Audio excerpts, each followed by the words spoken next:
Morning, everybody. My name is Chad Lynch. I'm Director of Corporate Business Development here at Orange. Thank you for coming to part one of our fundraising series. We do this twice a year. How many have not been to a Total Access event before? Oh shoot, so I have to go through this again for all the people who have been here 100 years? No, so Total Access is our educational platform that we use as an outreach to emerging technology. We simply believe that if you're serving emerging technology, everybody knows we're a law firm, right? Okay, I want everybody to know I am not a lawyer. Okay, I ran a startup in the dark ages, 96 to the end of 2000. And so this is a platform, this is our outreach to the market. We just believe that if you're serving emerging technology, you need to do more than what your core competency is, and we're a law firm, no need to go into that anymore. It's been very successful for us, and we're grateful that you're here. The way that you can help us, if this is worth your time, and time you can't replace, please let your friends know about this program. If it's not worth your time, let us know why. We'd like to know that. So a couple things. This is part one. There's 4 parts. There's the slide. This is the one that really makes everything happen over here. Joyce will be really nice to her. So we're going to probably have to go over this several times, but for part 2 and 3, you need to be a company. Okay? You need to have a company, alpha, beta, something like that. This is open to everybody. Part 2 and part 3 are just for people that have companies. And part 2 is an elevator pitch, which we'll be doing next Wednesday here, which is a great, let's see, my elevator pitch took me 45 minutes with my wife locked me in the bathroom. I was shouting it through the door. So it's a very difficult thing to do, but it's also very important to be able to do that when you're talking to people. And the elevator is not 50 floors, it's like 7 or 8. Okay, and we've done this a couple times and the feedback's been terrific. So that's part 2. Part 3, for the people that are actually moving forward, we will need an investor story, PowerPoint presentation. We'll send you a template. We will then break entrepreneurs into groups of 10, where you'll have 2 investors in each group. It'll be a 3-hour coaching session. And that'll be on the 23rd and 24th here, and we can give you the list of the funds as we move along. Then part 4 will be companies that will be selected from part 3.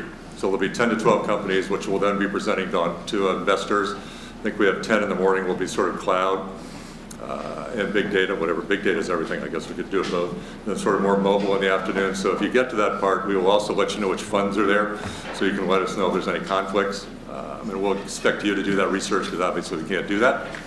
But thanks for coming today. I'm going to turn it over to David Ehrenberg. The first 2 pieces are financials and operating plan and value proposition. Our John Muhammad from Lightspeed, who's an old friend, will be doing the value proposition. David Ehrenberg is going to do the financials and operating plan. David's pretty much the person we use exclusively for startups that have any sort of financial needs, from bookkeeping all the way up to higher level CFO issues, and I'll let him tell you a little bit more about his company. But thank you very much for coming. We're grateful that you're here. Enjoy it today. Fantastic. We're ready to go.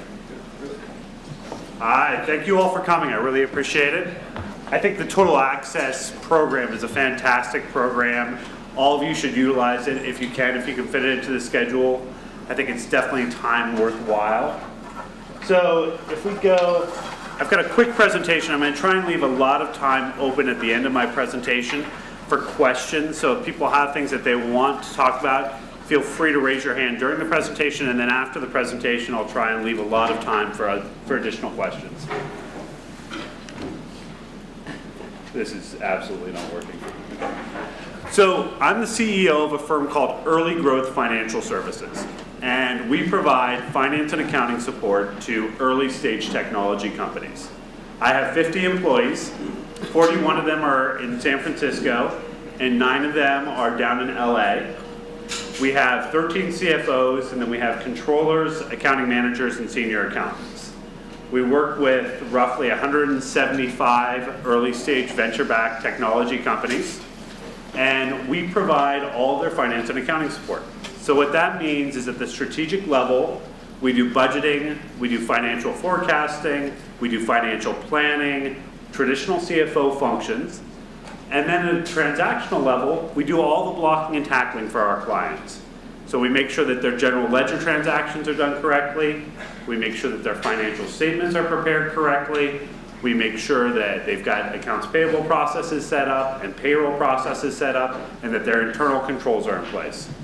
Also, for all of our clients, we don't do this for our non-clients, but for our clients, We also do their state and their federal taxes and their other compliance issues. So things like 1099 reporting, Delaware C Corp filings, California business licenses, all the governmental regulations that companies need to do. Our portfolio is a mix of technology. So depending on where venture capital dollars are going at any given time, our portfolio reflects that. 5 years ago, we had a tremendously large number of solar companies. 3.5 years ago, we had a lot of social media companies. Right now, we're seeing a lot of enterprise and big data companies. But our portfolio really reflects how the investment community is investing their dollars. Some of the big clients that we've had are companies like Clout and Zendesk and Indiegogo and Rocket Space and Ouya and Formspring. So we've been around for a while, and frankly, it's a fantastic job. I love what I do. This is my background. It's not very important. I'm a CPA and an MBA. I was a controller at Microsoft, and I was a CFO for 6 years before starting the company. So we're going to talk about what a financial model is, how you need to pull it together, how investors look at it, and how it becomes part of your pitch deck and what you need to have. So most investors, when you go out to do a pitch, they're looking for a 3-year financial plan. And they want a financial plan that matches with their overall business plan and that shows that you've thought through what your actual financial projections are going to be in terms of revenue and in terms of what the costs are that you're going to need to incur in order to successfully achieve your vision. So it validates your assumptions, it puts challenges into your perspectives. It does a lot of different things for an investor. But basically what it does is it gives some meat to your business plan, and it gives some meat to what you're trying to achieve and what you're trying to accomplish. The things that go into your financial plan are your major objectives, the milestones. And I'm a big believer in milestones. So when you create a financial plan, one of the things you always want to make sure that you're doing is that you're thinking about your milestone. So if you're going out and you're raising a seed round or a Series A round of funding, you want to think about what you will need to achieve with that money and how much is it going to cost to get you there. So if you're going out and you're saying, okay, how much do I need to raise for my seed round of funding? Or how much do I need to raise for my Series A? The question isn't how much can I raise or how much money do I want to take in. The question should be how much money do I need to achieve my milestones? And I think that that's a very core component of any type of planning at the stage that you're at. You need to figure out what your key assumptions are. So what are the different variables that are going to influence your revenue? What are the different variables that are going to influence your costs, whether it's personnel or contractors or outside professional services, the key assumptions. If you've been around for a while, you need to make sure that you have trending analysis in your financial plan. And trending analysis is important for both revenue and for expenses. So your revenue trending analysis looks at what you've historically done in terms of revenue, how quickly it's grown, how you think those growth rates are going to change, if there's going to be any inflection points, and what that trend looks like. Your expenses, it's the same thing. So what have you been spending to date? Are you going to consistently spend the same amount going forward? What are the additional levers that are going to go into that? But using your historical costs for a trend. If all of you are first-time entrepreneurs and you're just starting out your business, you're not going to have a lot of trend analysis. So what you're going to need to do is you're going to need to look at other companies and see what their trends are. You need to look at what your key variables are. So for all companies, there's key variables that drive things like their revenue. So how quickly, how many new customers can you bring on? How many ads can you get up and loaded on your site? How many items can you put up for sale? How many platforms can you utilize? What are the key assumptions what are the key variables that go into creating your overall projection? And having a good understanding of that and a good knowledge of that is very important. And then obviously timeline. Over what period of time is all of this going to occur? How quickly is the revenue going to grow? How quickly are you going to bring on new people? How quickly are you going to scale the business? Understanding what it's going to take and having a realistic understanding of your timeline is incredibly important. So identifying the key objectives for your company. So I just chatted about this a little bit, but if you are an early stage company and you don't have revenue, you do need to think about what you are going to do and what key objectives you're going to achieve with each milestone. So one of the things you want to do is you want to avoid dilution. Does everyone understands what dilution means? So when you go out and you raise money, you want to make sure that you avoid dilution. And so you want to make sure that the next time you go out and raise a round, you've achieved some key milestones so that when you go out to raise that money, you have a higher valuation. So if you're an early stage startup, you haven't done anything yet, you're going to go out and you're going to raise money, and you're going to raise as little as possible in order to achieve your next objective. But that next objective is going to be something substantial. It's going to be creating a product, getting your first customers, opening a new market segment, having some proof points, maybe having 3 betas out there. It's going to be individualistic for each of your companies, but having milestones. And then when you go out to raise your Series A, you're going to be able to point to those milestones, and because you have achieved those milestones, because you've achieved traction, you're going to have a higher valuation than you did when you raised your seed. Having a higher valuation means that you're going to be able to keep more of the equity and more of the ownership of your company. The same thing goes for your Series B or your Series C or your Series D. But keeping in mind your milestone component is incredibly important. And we have our website, Early Growth Financial Services. We do several blogs a week, and we do a bunch of articles. But we've got a couple different articles that are in our, one of them's in TechCrunch, but it's on our site, that's on milestone financing. And so it's worth reading and thinking about when you do your financial planning. So if you have positive cash burn and no venture funding, when you create a financial plan, you still want to think about milestones. So if you have a company, you've been around 5 or 6 years, you're getting ready to create your financial budget for 2013, you want to make sure that when you start that process, you think about, what do I want to achieve in 2013? What are my objectives? And then making sure that your financial plan supports those objectives. And the spending that you have and the revenue that you have and the way that you're allocating your resources align with those goals. Does that all make sense? Okay, so the process for creating a financial model. To a certain extent, it depends on how large your company is. So if you're a founder and you've got a team of 3 people, creating your financial plan is more of a conversation with those 3 people, talking about what your milestones are, understanding what your key variables are, and then understanding what your needs are. As you get a larger organization, then what you need to do is you need to pull together the key stakeholders in each function. A larger company, you would go to the VP of marketing, the VP of sales, the VP of engineering, your CTO. You'd say, okay, these are the things that we want to achieve during this period of time. What resources do you need in order to achieve these goals? It's the same process when you have a smaller team, but you need to think about, what are the milestones we want to achieve? What do we need to accomplish? How long can this money last?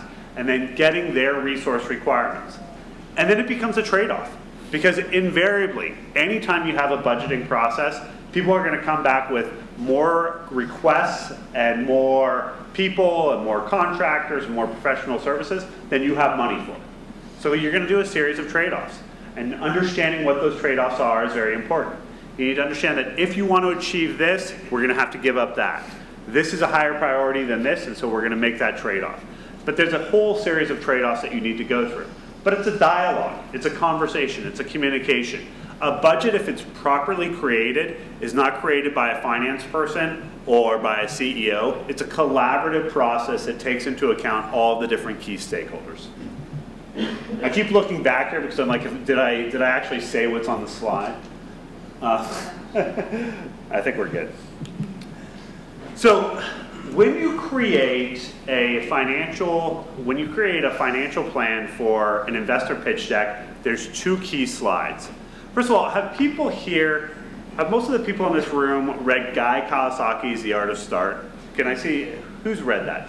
So if you are an early stage entrepreneur and you are going out to raise money, read Guy Kawasaki's book. It's called The Art of Start. It's an airplane read. It's a 2 or 3 hour book, but Guy does a fantastic job of outlining what you need to go out and pitch in this valley, and it's become very, very standard. So when you go out and you talk to a venture capitalist, there's certain things they're going to want to see. There's 10 slides that they're looking for, and then they know what those slides have on them. There's an executive summary that they're looking for. It's 2 to 3 pages, and there's different components that should be on it. They're looking for a paragraph pitch, and they're all expecting it. This process, we've been doing fundraising in this valley now for 25 years. Not myself personally, but entrepreneurs have. VCs have an expectation of exactly what they want to see. There is a standard format for how you should be pitching and what you should be showing, and VCs expect it. And part of that standard format has 2 financial slides. The first financial slide is a bottoms-up forecast. Bottoms-up forecast is a traditional budget. And what you have as part of that bottoms-up forecast is you have your revenue projections. And then you have your costs, whether it's your people costs, your professional services, your facilities, your contractors, your marketing communication. It has all of your detailed cost assumptions associated with a detailed revenue model. It's your traditional budget that you're going to see in any large enterprise. And the way that the VCs are expecting to see it is for the first year that you're in operation, they want to see 4 quarters of data. They want to see Q1, Q2, Q3, and Q4, and then they want to see year 2 and year 3. It's usually a top line P&L, which means you're going to have a revenue model, and then you're going to have 4 or 5 expense buckets, and then you're typically going to have your cash burn and your hiring plan. It's very standard. You can do tons and tons of searches on Google and you can find it, or you can pick up Guy Kawasaki's book. But it's a very standard presentation that they're expecting to see. And then they're going to want to dig into the numbers. So you're going to have to understand how you came up with these assumptions and what they mean. That's your bottoms-up forecast. Do people have questions on that? It's kind of a key component. Okay. So the spend for the bottom-up projections, we sort of talked about this, but thinking through for most of the startups that we work with, unless they're a company that's relying heavily on web hosting, their biggest cost is people. And especially in this valley, it's engineers. So having a good understanding of what you need in terms of people, what they cost in terms of salaries, and typically for all of our employees, we just put a 20% burden rate on our employees. A burden rate is an add-on cost that you add to the salary that includes things like your employee benefits, your payroll costs, things like your Social Security and your Medicare and your Medicaid, things like that. So making sure that you have a good understanding of what your human resource costs are. Thinking about your consultants and your professional services. There's going to be professional services like accounting firms and law firms and HR firms, but then consultants. How much of your work are you going to outsource, and what is it going to cost you to outsource that work? And having a good understanding of that is going to be key in creating your bottom-up forecast. And then obviously, most of you are doing something that's technical, and so your research and development costs or your engineering costs are very key. This is going to really tie into your consulting costs and also your human resource or your employee costs. It's a big component of it. Your office and your administration costs are going to be fairly low. Facilities could be a little bit more expensive, especially if you're planning on being in San Francisco. Right now we're continuing to see an increase in rents, both in Soma and in the Mission. We've been seeing that for 3 years. They're just getting more and more expensive. And then your capital spending. A lot of the startups that we're currently working with are going through the lean startup model. They aren't doing much capital intensive. They aren't doing a lot of capital intensive projects. But 5 years ago, when we were working with a lot of solar companies, capital was a huge piece of this. 7 or 8 years ago when semiconductors were big, capital was a huge piece of this. Now most people are doing either an e-commerce app, or they're doing a software as a service application, or they're doing something else that's more in the lean startup model. But if you do have a hardware company or a company that has a hardware component, make sure you have a really good understanding of your capital costs. So budgeting, I think we talked about most of this. One of the things is cash versus accrual. So those are accounting terms, but most venture capitalists are going to expect that your budget is going to be on an accrual basis. And what accrual accounting means is that you need to understand when you earn your revenue and when you incur expenses. And a lot of times that's very different than when you receive cash. So for example, if you are a software as a service company and you are receiving $10,000 for a 1-year software contract, under accrual accounting, you would recognize that $10,000 over 12 months. As opposed to if you're under cash accounting, you would recognize all that $10,000 up front. So when you're talking to venture capitalists, they're going to want to see your budgets and your financials done on an accrual basis, but they're also going to want to understand your cash flow.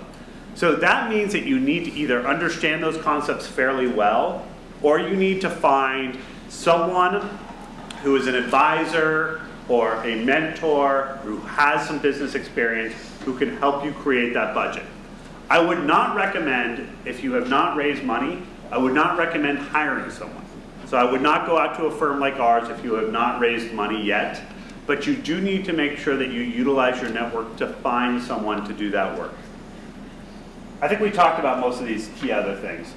The last point that is important to mention is you do want to run scenarios. So when you do create your financial plan and your financial budget, you want to think about different scenarios, different ways that your game plan could change.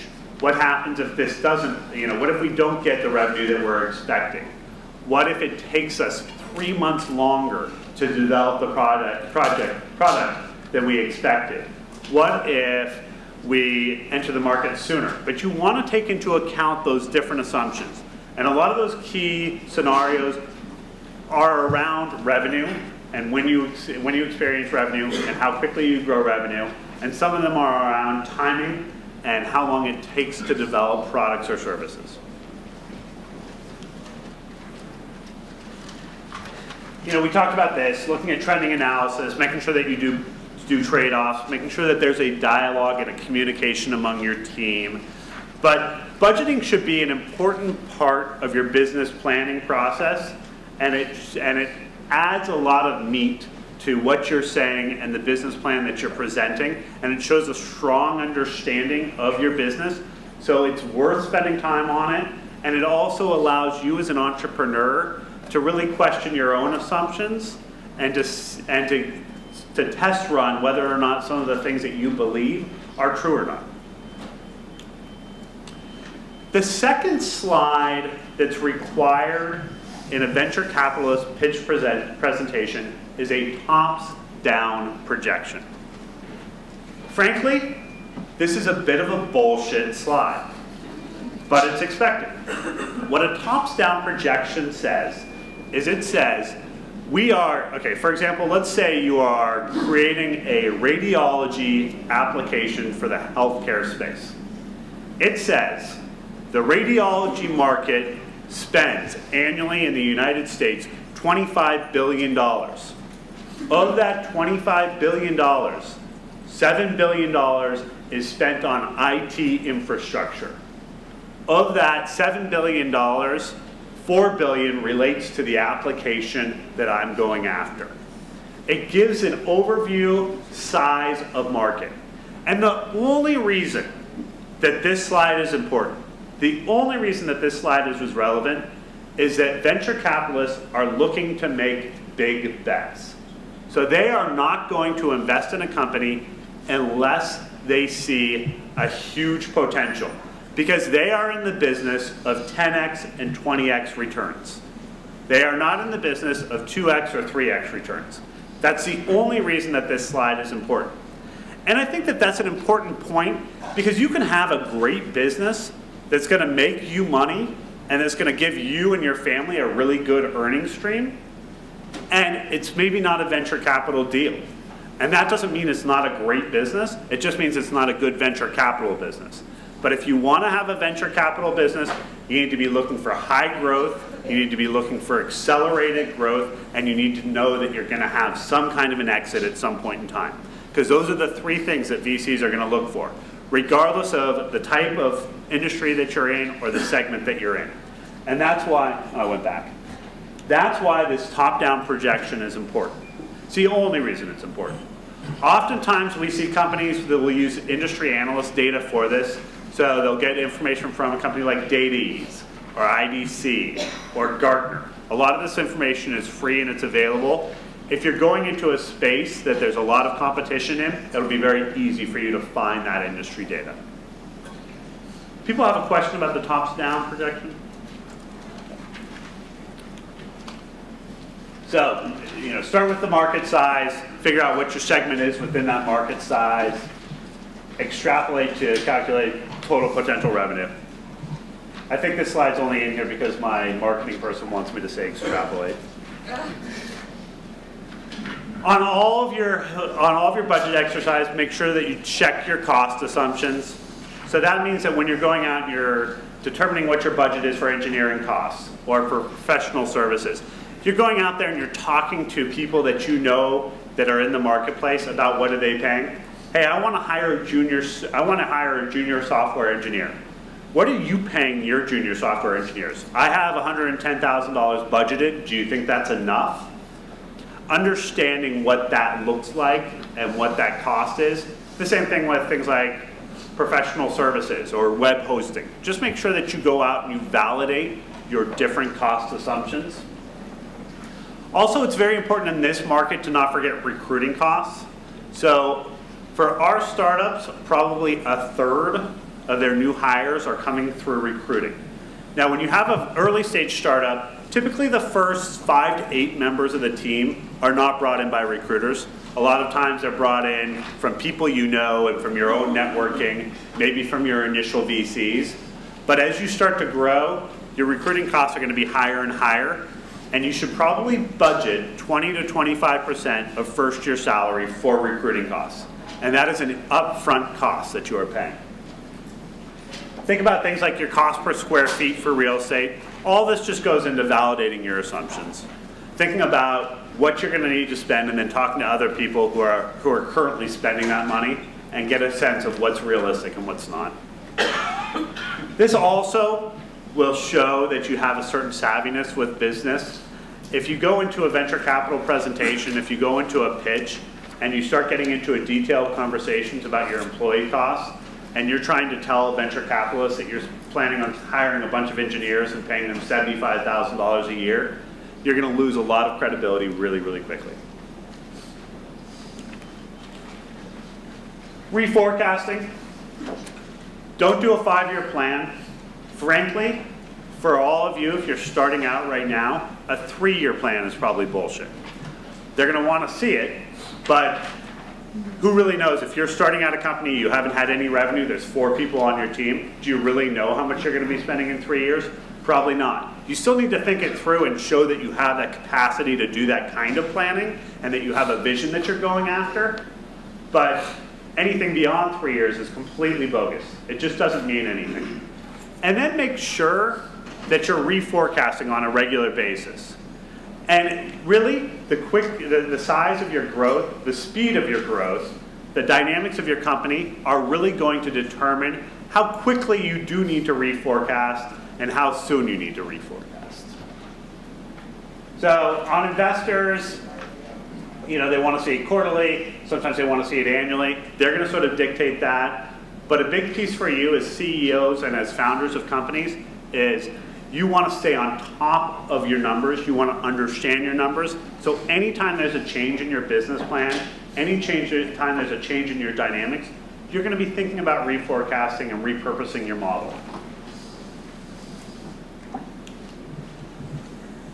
So the final thought, so Guy Kawasaki, who I referenced earlier, he has a great quote. The point of a financial projection is to tell a story with numbers.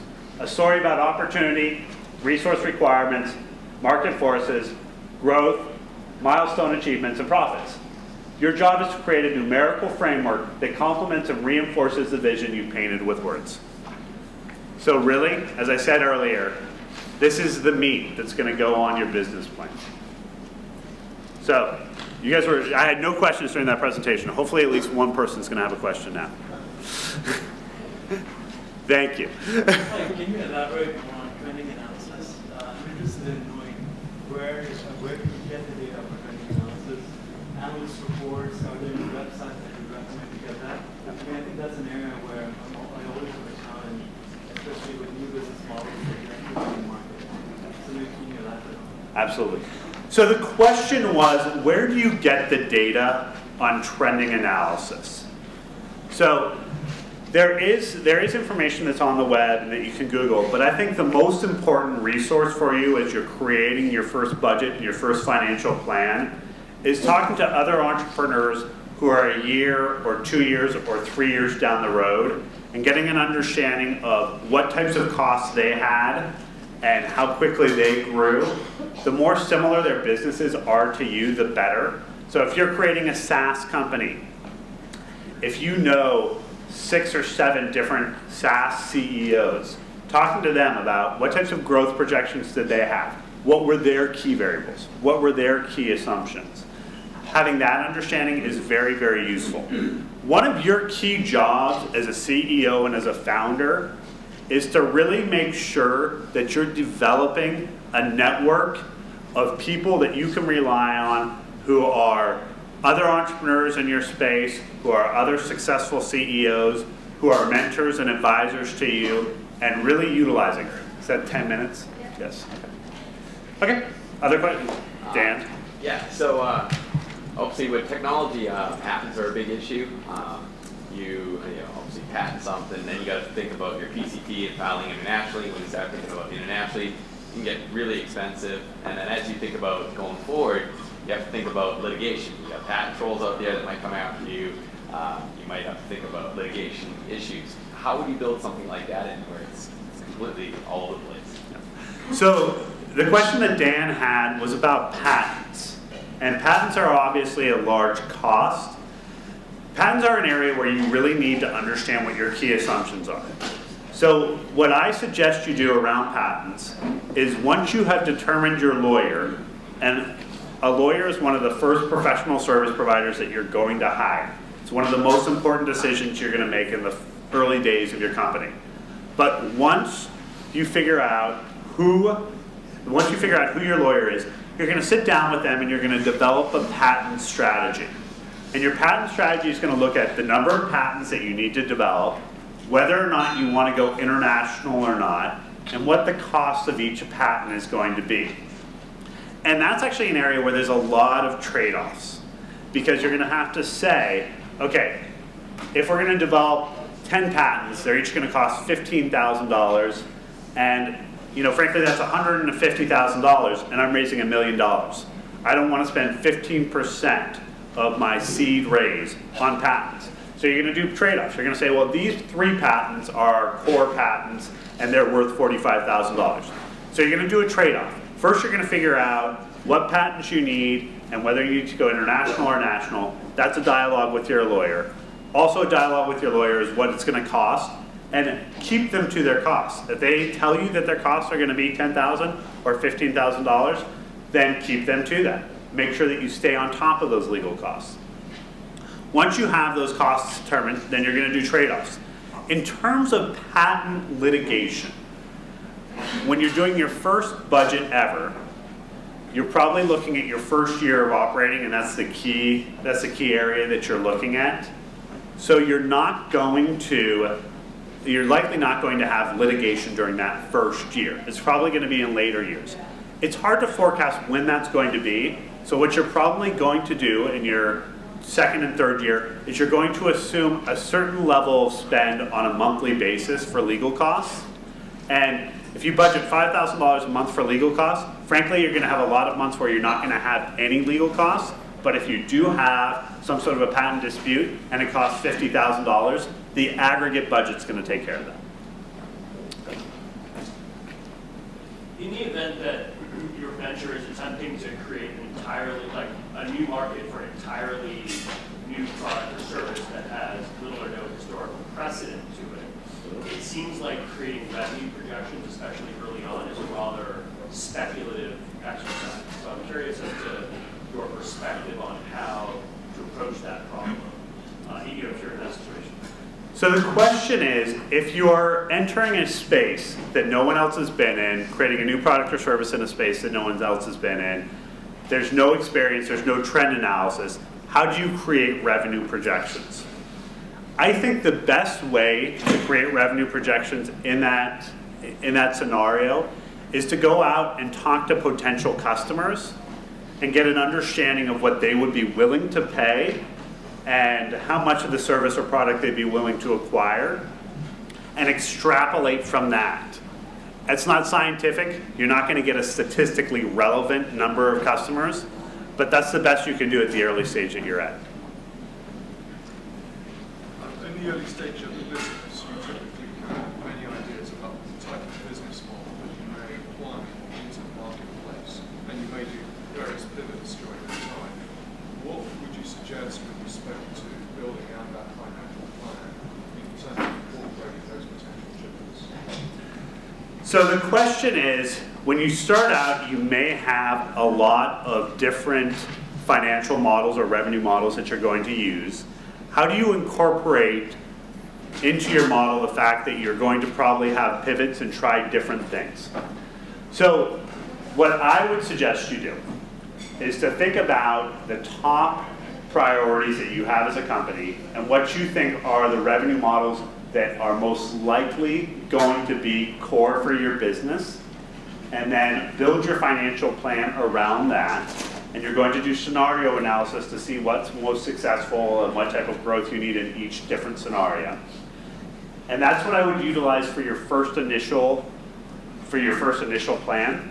But then as you pivot, as you change, that's where reforecasting comes into play. And that's where you need to rethink what your new assumptions are going to be and your new variables. Yeah, question on top down and bottom up. Are you saying that we should present only one, or are you saying we should present two? The other part of my question is, if you're a startup and you're doing the bottoms up, don't your revenues actually depend on what you come up with a top down approach? So there's two different questions. The first question is, in your VC presentation, do you need to show both a top-down projection and a bottoms-up projection, or do you just show one? The answer is you show both. So a top-down projection is the overall market size and the segment that you're going after. The bottoms-up is detailed. The second part of the question is, in your bottoms-up forecast, is it your revenue projection based on your tops-down model? And the answer to that is no. In a bottoms-up forecast, your revenue projection is based on the number of clients that you're going to have, or the number of products that you're going to sell, and how quickly you think that's going to grow and how quickly you think that's going to change. So if you have a market that you're going after, it could be a $5 billion market, but knowing that that's a $5 billion market and that that's your opportunity, that's your tops-down projection. But in your bottoms-up projection, you're going to say, okay, in my first year, I think I can realistically get 10 new clients. And I think each of those 10 new clients are going to generate $100,000 in revenue. So I'm going to get $1 million in my first year in terms of revenue. That's a very different calculation and a very different approach than the tops down. Yes? I am preparing VC courses recently, but I heard some feedback about 3 and 6 minutes of the presentation. So I saw some slideshow from 500 startups, but it is totally different with what I heard from my Baba's group. So I just wonder, is it a new trend, or what do you think about this kind of startup pitches? I started a presentation that's, did you say sexy? Yeah, so from a slideshow. I'm all about sexy. So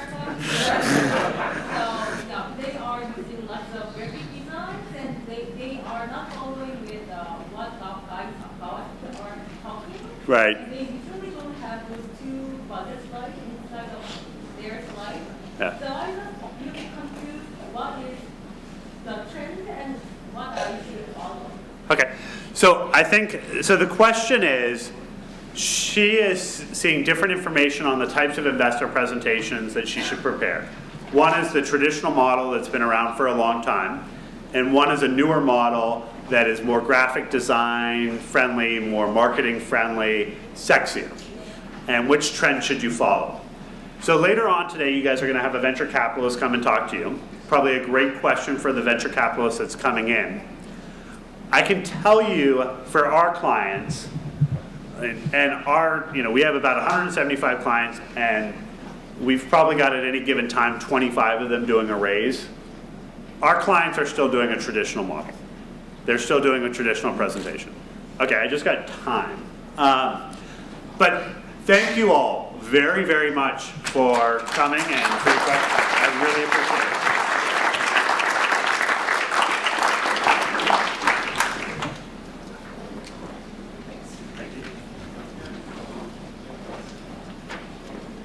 All right, I'm going to bring up this chair and make it my podium, so I'm not looking backwards. Forgive me here while I get it set up. We ready to go? We are. Can you guys hear me in the back? Fantastic. So, hi, good morning. My name is Arif Jan Mohammed. I'm a partner at a firm called Lightspeed Venture Partners. We are primarily early stage investors. We do a lot of Series A, Series B investments, primarily in the enterprise infrastructure, IT, internet, digital media spaces. You may know us because we were fortunate to have backed companies like Brocade, Riverbed, Fusion.io, Nicero, which just sold to VMware, Extreme.io. On the consumer side, the more fun side, companies like DoubleClick, Blue Nile, Living Social. I'm an enterprise guy. I don't wear skinny pants, and I'm pretty conservative. But I think value proposition can span both internet and enterprise IT. So what I'm going to talk to you about is how to construct your value proposition. I'm going to talk about two things. First, and I feel pretty strongly about this, when you're constructing your value proposition, I think you should keep your customer in mind first, not your investor. And so what I'll talk about first is how to think through, as you're putting together your business plan, what your value proposition is to end customers. And then from that, it should flow your investor pitch, your investor deck, and out will pop your value proposition from an investor's perspective. So let's hope this works. It does, fantastic. So, let's start with what is a value proposition. I would say it's essentially a way to inform a decision. And getting back to what I said earlier, when you're thinking about a customer, you're ultimately helping a customer think through whether or not that person will buy your product or not. And so as you and your founders are coming together thinking through what your value proposition is, a common mistake that people make is say, hey, we've got a really interesting piece of technology that's better, faster, cheaper than everything else, or probably more advanced, and it does this. What it does not do is describe what's important about that product to a customer. So there are 5 things that you should think through when you're talking about and thinking about your value proposition for your end customers. Purpose, audience, significance, category, and uniqueness. Say it again. Purpose, what does your product do or your service do? Not what it is, but what does it do? Audience, who are you selling to? We'll talk more about that on the next slide. Significance, why does this matter? Category, what does your market look like? And then finally, uniqueness. If you use this as your framework for thinking through what your customer value proposition is, you will have a great way to describe to your end customers what is it you do, why they should buy from you, and why your product and why your company ultimately is very, very interesting. So let's go through each of those in a little bit more detail. First, purpose. Well, what does the product do? Not what is it, right? A common mistake that I hear from people is, here's what my product is. It is a virtualization piece of software that connects to storage, or it is a consumer website where people can buy and sell X. That is what it is. You really need to think through what it does, and specifically what it does for your customers. And as you think through your customers, you really need to get into their heads. Who is your customer? Why is this person interested in your product? Why will they buy it? And how big is this market? So as you start to get to know your customer, you will understand that customer's propensity to buy from you. You'll understand how much that customer will pay for your product. You'll understand from there, as you build your bottoms-up analysis, how big your market size is. And market really matters here, right? Because especially for venture-backed investments, we worry about how large the market is. Billion-dollar markets, you hear that. Everybody talks about billion-dollar markets, right? But really for you and your customer set, how big is that market? I'll give you an example. Storage is a $30 billion market today, dominated by the likes of EMC, NetApp, and a number of other companies. Well, if you're building storage software that targets the mid-market in Iowa, well, your market is not 30 billion. Your market is actually all storage buyers of storage software in Iowa, which may be a few $1 million. And this really matters, right? You can't think globally, hey, I've got a $30 billion market, and so therefore I'm going to succeed. You really need to get into the head of your economic buyer. Significance. Spend a lot of time here. This is probably one of the most key pieces of the value proposition, because this is where investors, as well as customers, as well as your marketing people, will spend the most amount of time. Specifically, who cares? Why will the user care? Are you solving a burning problem for an end user? It might be really cool technology, it might be the most sexy website, but unless you're solving a specific problem for a specific person, and that person is going to pull his or her wallet out of his pocket or her pocket, it doesn't matter, right? So think through benefits of your product.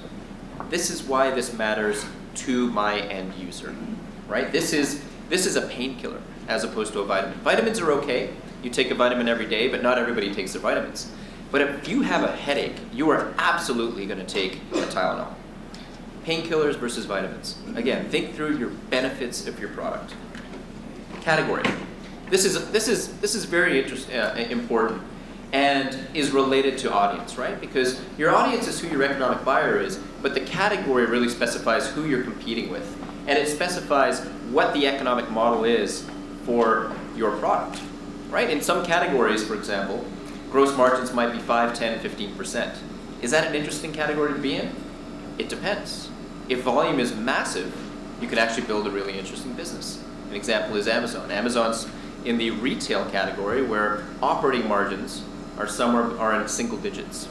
Well, Amazon actually has a massive market because they're selling everything from books all the way to lawnmowers, right? On the other hand, storage margins tend to be somewhere in the 60 to 70% gross margins and somewhere between 15 and 30% operating margins. That's an interesting market also because of operating margins. But when you're thinking through your category, think through who are you competing against, how will they act relative to your product, right? Will they act rationally, irrationally? Will they drop prices in response to your product coming out? And how sustainable are revenues or top line prices? And more importantly, how sustainable are gross margins? And can you build a business here? Not just a revenue business, but actually a profitable business. And then finally, uniqueness. This goes without saying. It's tied to significance, but it's also tied to category. How does this differ from substitutes? Right? Is this something that people can actually go to somewhere else and buy this product for cheaper or faster or less? Or is this something that is absolutely unique in the market and that they absolutely have to buy? Right? So think through what are the key dimensions of your uniqueness. Again, it might be technology, it might be a new architecture, it might be faster, it might be cheaper, but you really need to think through not only in terms of benefits, which ties to significance, but also in terms of uniqueness relative to competitors in your category and how that'll matter to your audience. So spend a lot of time here, right? Spend time with your co-founders thinking through these things, and then get out there. Go talk to customers, pitch customers, pitch customers. Friends, not friends, solicit as many people as you can and understand, 1, the significance, 2, the uniqueness, 3, the category that you're in. If you get into the mind of a customer, then you can actually articulate your value proposition. Very, very important. So once you've actually built your value proposition from a customer perspective and you've validated that this is an interesting market, that there are economic buyers, that you can make a profit in this market, that there's a significance and uniqueness to your product, that's when you should actually come to investors, right? And what do we think about as investors? Well, we think about 3 primary things. First, team. Who are you? What's unique about you? Why do you have an unfair advantage to win in this market that you're going after? Second, market. is this market even worth going after? Is this an interesting market? Again, is it a $1 billion market for your product? Not a $1 billion category, but a $1 billion market for your product. And $1 billion markets, why do we focus on $1 billion markets? Well, because there's a lot of room for error and there's a lot of room for competition. And in multi-billion dollar markets, if you end up getting only 5% of the market, you're still $50 to $100 million. If you're competing in a $50 to $100 million market, well, you need to almost take 50 to 75% of that market to build a sustainable company. And then eventually what happens is your revenue asymptotes. Your growth slows down, and then you need to come up with a new product, act two to your company, and move adjacently into another market. So big markets really matter. And then third, does the plan have sustainable leverage? And what this means is the product unique? Is there significance to the product? And can you sell it profitably? Can you sell it profitably? In the short term, you don't necessarily need to build a profitable company. In fact, a lot of VCs will push you that once the unit economics on sales and marketing make sense, they'll actually push you to put more fuel on the fire and get from 10 to 50 to $100 million in revenue. But eventually, is the product itself and is the business plan itself sustainable? I'll give an example, because there's a word in there, leverage, which is pretty important. You'll hear that a lot of VCs don't necessarily like services-based businesses. And the reason for this is that services-based businesses use human capital to grow. And so your growth is ultimately restricted by the amount of great people that you can bring into your company. Your revenues scale with people. And so your gross margins, therefore, are relatively low. I love software-based businesses. Why? Because you spend a lot of capital up front building the product. A lot of capital is human capital and dollars. Building the product from an R&D perspective. And then the rest of the capital is used to market and sell. Right? And the best businesses, you put $1 in and you get $2, $3, $4, $5 out over time. So again, what we will be looking for, team, who are you? Are you unique? Do you have an unfair advantage to win?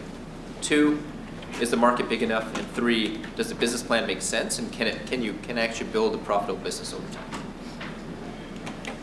So let's talk about the opening act. And by the opening act, I mean you've got a meeting on Sand Hill Road, and you're walking in. Well, what really matters is the first 3 minutes.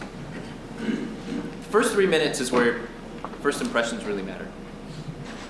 And so in those first 3 minutes, you have to convey, 1, why are you special and why is this team worth backing? Why is this team unique? What have you accomplished? Don't be shy. What have you accomplished in your past life, and why does that suit you incredibly well for this market that you're going after? Second, why is your product important? This gets back to the customer value proposition that you built. What's unique about it?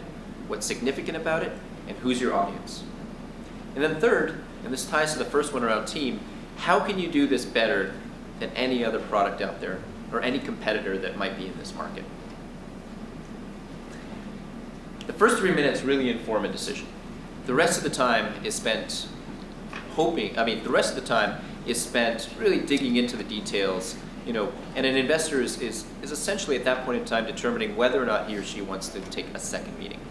So your goal for the first meeting should actually be to get the second meeting. Your goal for the first meeting should not be to get the check.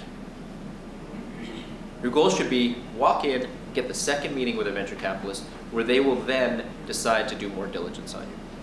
I'll put this in context. We see, on average, 5,000 to 6,000 deals a year. We fund, on average, some years are bigger than others, some years are less than others, 20 of those a year. A partner can do 1 to 2 deals a year. A partner can sponsor 1 to 2 deals a year. So your job is to convince that partner that you have the team that he or she wants to back, that the market that you're going after is an amazingly large, sustainable market with great economics, and that your product is unique and significant. Your job is to get that second meeting so that the venture investor spends more time with you, and you can convince that investor that you are the company that he or she should sponsor and work with that year.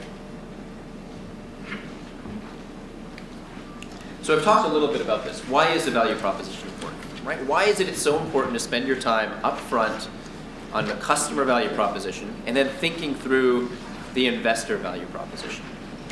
Well, plain and simple, it's your elevator pitch, right? You should always be pitching as a founder. And what is an elevator pitch? An elevator pitch is you get into the elevator on the first floor with Sean, who's going to pitch, who's going to talk to you in about 40 minutes, and you've got 30 seconds to explain what you do, extremely concisely. 30 seconds to convey why you have the best team, why your market is large, and why your product matters. The goal being that you get that first meeting. Out of the value proposition should flow your elevator pitch. The simpler, the more concise, the better. Second, the value proposition, and I think David talked about this, was you have 10 slides to convey why an investor should think about investing in you, right? Your value proposition forms the entire storyline for your investor presentation. What we want to see in an investor deck is who you are, what your product does, what your market is, why you're different, and then what your financials look like. If you spent the time up front on your customer value proposition, all of this should flow extremely simply for you. And then for us, this becomes part of the investment thesis, right? How do we communicate to our partnership? Well, we talk in terms of team, market, and product, right? Your job is to convince the venture investor that he or she should back you. Our job is to convince our partnership that the partnership should back you. Help us. So generally, investors are not experts in your business. We know a little bit about a lot. And so in your meeting with the investors, you should explain, educate, without reinventing the wheel. Right? If you're talking to an enterprise investor, you don't necessarily have to talk too much about storage or networking or compute. We're probably up to speed on trends. But for your specific product, it probably would be helpful to give context around here's what the competitors are doing, here's where their limitations are, and here's where we're actually better, faster, cheaper. And so what we will do, sorry, I keep looking backwards because I'm not sure about the build, but we will do is we will use this value proposition to create our investment thesis. And what that means is this product, does this product do something that is worth the risk that I'm going to take to give this person or this team $5 to $10 million? Is this audience, is this market big enough to sustain actually a few competitors in this market and to actually allow this company to zig and zag a little bit? Many business plans start here but end up going here and then finally here. And if the market is big enough, it's okay, right? You can make a couple of mistakes. If the market is too small, all the mistakes that you make cannot be forgiven. Is the significance valuable enough to customers? I.e., is there a value proposition? Is there something unique here? And is this category, does it sustain profitable businesses? Again, this gets back to gross margins, it gets back to unit economics, it gets back to operating margins, it gets back to competition, right? So to the extent that you can educate an investor about your value proposition, that then forms the investment thesis for that investor to read back to his or her partnership. I just said that. This is all we need to know about your business. The value proposition is all we need to know about our investment thesis. We will spend our time diligencing the team, the market, the competition, and your technology. So to the extent that you can concisely, and I can't say this more than enough, concisely articulate why your team matters, why the market you're going after is a really interesting market, and why your product is differentiated and significant, if you could articulate that in a very concise manner, you've won. You will get your investment. You will get your Series B. You will build a very interesting company. But if you have to spend 5-10 minutes really explaining what you do and why it matters and who you're selling to, then you need to go back to the drawing board because your value proposition is not concise. If you could not convince an investor or a series of investors that your value proposition is unique, significant, in a great market, etc., then maybe you should go back and rethink your value proposition. So I'm starting to repeat myself, and I'll get through a lot of this really quickly. But again, what we look for when we're backing companies: people, market, product. People, market, product. Right? Exceptional entrepreneurs who have an unfair advantage in a particular market, who are passionate about customers, who spend their time listening, talking to, and iterating with customers. A mistake that I've seen happen many times is a great technologist will say, I've got a better architecture or a better way to build a widget, without talking to customers. So he or she will spend a year, 2 years, a couple $1 million building that product, and then pop up and say, ta-da, look what I've got. And the customers may not care. So spend your time upfront educating, listening to, and iterating with your customers. We're looking for large, rapidly growing markets that need this new solution.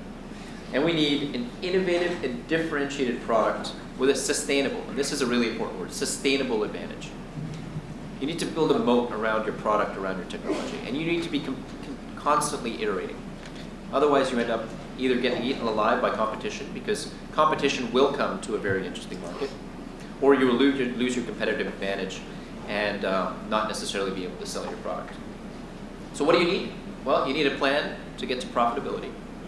You need the team that has the unfair advantage in this market, and you need technology and product development.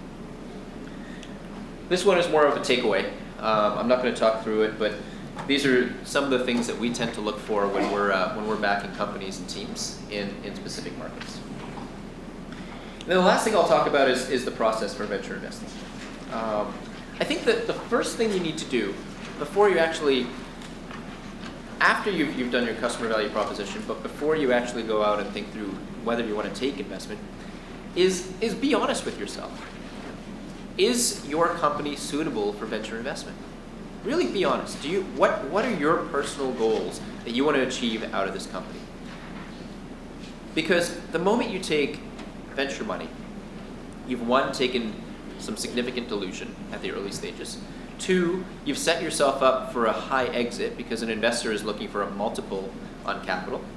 And three, you've set yourself up with a board member that you cannot get rid of. Right? It's easier to get divorced than it is to get rid of your board member. Hate to say it. So I'll just walk you through some economics, right? So let's say that the business that you're in or the category that you're in is a small market. Well, if you get to $20, $30 million in revenue, you may need to end up selling that company. On the other hand, if you take venture money, let's say you take $5 million, you sell 25% of your company. Well, the investor is now looking for a return 10 times his or her money on that $5 million, right? Meaning a $50 million exit, a $50 million return for that investor, which therefore, because we own 25% of your company, means you have to sell the company for $200 million. So you've taken $5 million, you now need to build a $200 million company, minimum, to make your investors happy. To get to $200 million, you either have to have technology that is so strategic that some of the big guys jump in and buy your company, or you need to build a profitable company that can get to $20 to $30 million of revenue. Again, think through whether you need to take venture money and what that means for you. Because, look, if you own 100% of a company but it sells for $5 million, you put $5 million in your pocket. But if you dilute yourself the first time round, take 25% dilution. The next round, Series B, you take another 15% dilution. Series C, you take another 10% dilution. Do the math. With an employee pool and founders, you may own 10% of your company. You may even own less. So be honest with yourself. What, realistically, from a business plan perspective, can you get to with your product in this category, in this market? And can you build a company that can get to 20 to 50 to $100 million in revenue? Because that's the expectation that an investor will have on you. Well, let's say you do.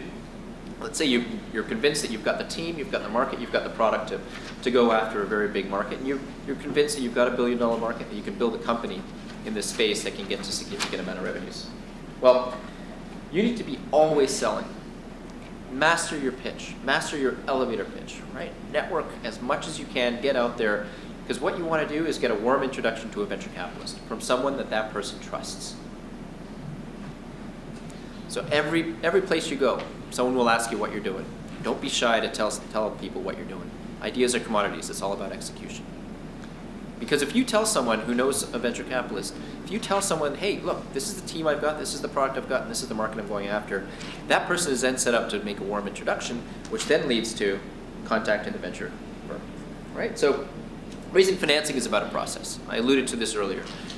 Your first meeting, the goal is to get the second meeting. Your second meeting, your goal is to get to diligence. Through diligence, your goal is to get to the partnership meeting.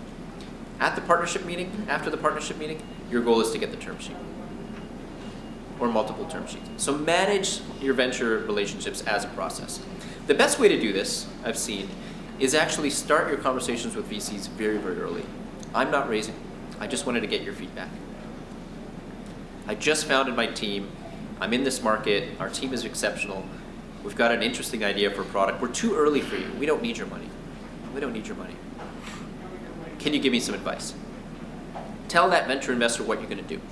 Here's what I'm going to do over 3 months, 6 months, 9 months, and I'm going to raise a year from now. Now you've set up a series of checkpoints that you can actually go back every quarter and say, look, I promised I'd do X, I did X, and I exceeded it. Now the venture investor is building a relationship, you're building a working rapport. Maybe he or she is making some introductions to customers, maybe he or she is making some business development introductions or some hiring introductions, and you build that relationship and you build trust. And that then eventually gets you to your first meeting, your first formal meeting, and then your second meeting, and then it should flow from there. That after, let's call it 60 to 90 days, sometimes it happens quicker, you should get a term sheet. But along the way, always, always, always listen to feedback. Just because someone says no doesn't mean it means never. No generally means not now. Right?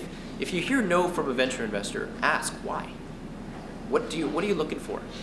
Maybe that venture investor is not necessarily an investor in your market. Well, then don't waste your time, but ask for other introductions. But maybe that venture investor is actually interested in your product, but it's too early.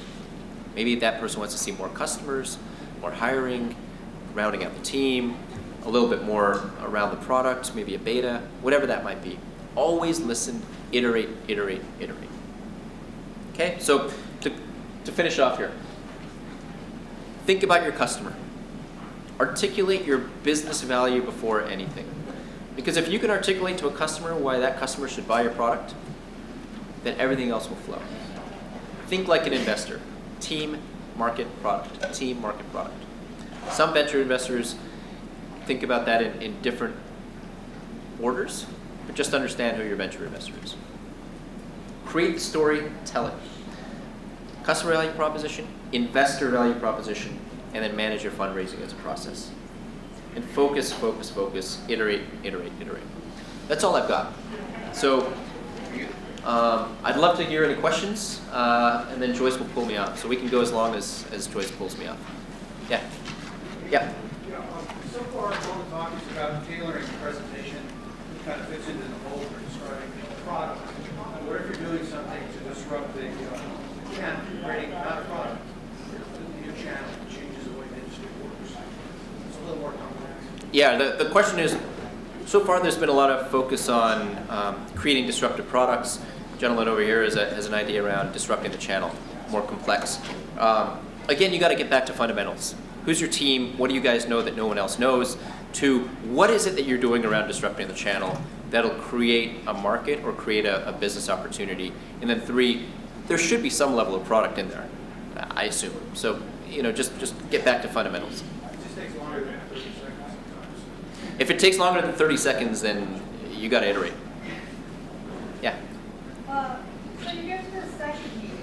Actually, I find second meetings are not that difficult. How do you get to the So the question is, how do I manage the process? She can get to second meetings very easily, but I think getting to due diligence is harder.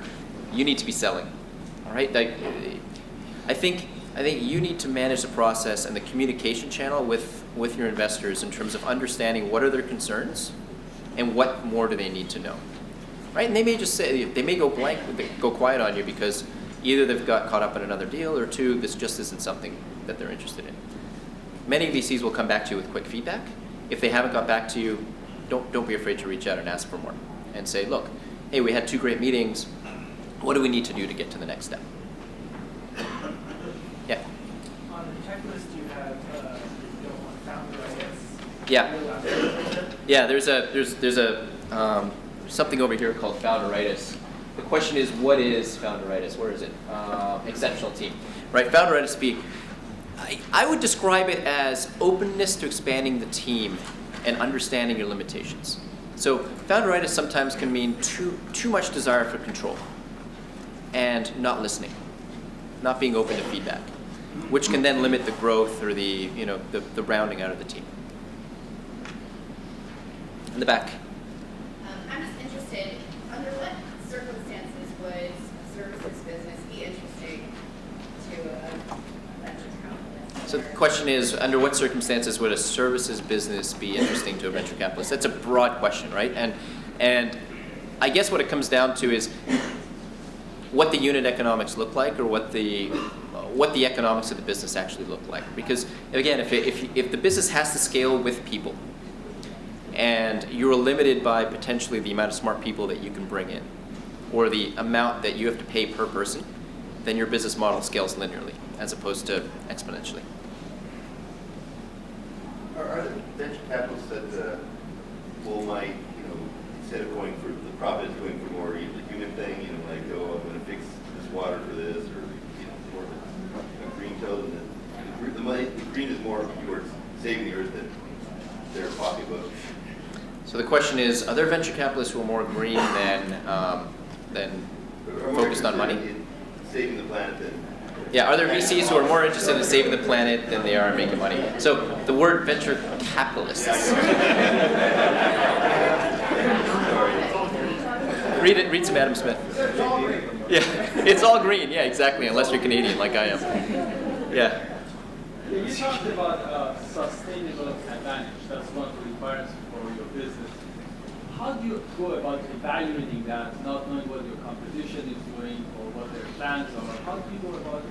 Yeah, the question is, how do you articulate sustainable advantage, or how do you understand whether or not you've got a sustainable advantage? Well, if you have an unfair advantage in a market, maybe you've got deep experience in X, then by definition you should understand what the competition is doing, what the limitations are of the competition. Obviously you won't know what all the other startups are doing. We will, but you may not. But you should at least understand what the incumbents are doing and why you've got something that'll give you a year or 2 years a head start over somebody else, whether it's from a technology perspective or from a business model perspective. Yeah, I have a question about pragmatism versus aggression. So we raised 5 figures a little while ago. We're looking to do another raise, and a mentor of mine who just raised $7 million said, "Okay, so what are you raising?" I said, $250K will get us, a good long amount of time where we can actually build our product. He said, "Hey, you're thinking like a Canadian," which I am. VCs don't want to hear about small numbers. Build a higher milestone, ask for more money, and go. Does that hold any water with you? Yeah. So the question is, hey, I'm Canadian. I think too small. It's not the question, but. The question is more, at what point do I go out for a big raise? I think the gentleman over here has raised, some $100,000 and is now thinking about raising $250 to $500. But at what point do you go for $5 million or $7 million? Let the market talk, right? So if you feel like you've got to a number of checkpoints around team, market, and product, and some of those checkpoints will be informed by customers telling you, wow, I need this and I need this now. And you can help a VC understand the customer need for this product, whether it's X amount of beta customers, X amount of reference customers, whether the team you've built is exceptional and unparalleled. Those are things that we would look for. And so it can't hurt to test the market, right? Use your mentor to get introductions. Just the coffee. Hey, I'm not raising it right now. Just the coffee. I'd like to understand what you look for a $5 to $7 million round, and the market will tell you. Some people may lean in and say, wow. I've been looking for this product for a long time. I think the team you've got is exceptional and this market is really interesting. Let me work with you. Or you may just hear, okay, well, look, you're still very early. Why don't you go out and raise a seed round, $500,000. We'll help you, and we'll help you get to the next stage. So you're doing that the feeler round or feeler probing kind of thing. That's where you just go for the coffee formally. Because I don't want to burn meetings, right? Yeah. So the question is, am I burning meetings, right? Again, this gets back to what I said. The way to raise capital, in my opinion, is not to make it a transaction. Right? If you go in and you're saying, hey, look, I need to raise money in 2 weeks or 3 weeks, you've now put a venture investor under the gun to make a judgment call on you. Versus if you build a relationship over a year with that venture investor and you say, I'm going to do X in 3 months, I'm going to do Y in 6 months, and you do it and you exceed that, well, then now you've actually set that person up to understand how you execute and what you're doing. So we got 10 minutes, is that right, Joyce? Okay, yeah. So there's a historical aversion to anything having to do with hardware components and that it seems to be changing in like South by Southwest, which was all about hardware. Hardware starting to come up. Yet I still find that part of our platform playing software and hardware, because of the hardware component, traditional Sand Hill Road VCs are still very averse to it. I want to get your perspective on that. Yeah, so the question is, will we fund hardware? And there's a statement in there which says traditionally Sand Hill Road has been averse to it. I don't necessarily agree with that. I think you just got to find the right firm, right? The 90s were actually all about hardware and semiconductors and chips. It turns out that there was a lot of value built in the 90s. It just became, depending on what you mean by hardware, it has become very, very capital intensive from not only an R&D perspective, but also a working capital perspective, that you don't necessarily, or you may not necessarily get leverage out of your business. So if you can prove that you've got a business model that can give you leverage, where as you grow, you don't need to consume capital because of inventory, for example, or support and maintenance, or whatever that might be, then you should go pitch. But I'm an ex-hardware guy. I was a chip designer once upon a time. Lightspeed has done hardware, right? We invested in a company called Fusion.io, which builds flash cards. I don't know if that means anything to anybody, but it's cards that go into a server and accelerate performance, right? And we invested 3-4 years ago. We took them public 2 years ago. So the point is that there are certain firms that are doing hardware, assuming that the prize is big enough, right? So semiconductors, I would stay away. Why? Because it takes $50 million to build a chip, and then you sell it for the price of a sandwich. That doesn't make any sense to me. But companies like Nimble Storage, Nutanix, which have a hardware component, there's sheet metal around some hardware, but most of the IP is in software, we'll do that all day long. Why? Because you can spend $30 million or $25 million upfront building the product, and then there's a well-known path to get that product into the hands of enterprise or enterprise buyers. Yeah. Can you talk a little bit about the difficulty in getting that warm introduction? The question is, how do I get that warm intro? Network your butt off. Yeah, it's pretty hard to get.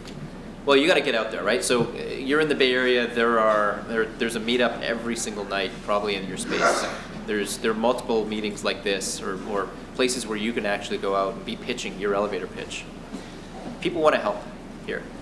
Another way to do it is find the people who have been massively successful in your space, ask them for mentorship, convince them that you're worth betting on, and they will then tell their friends.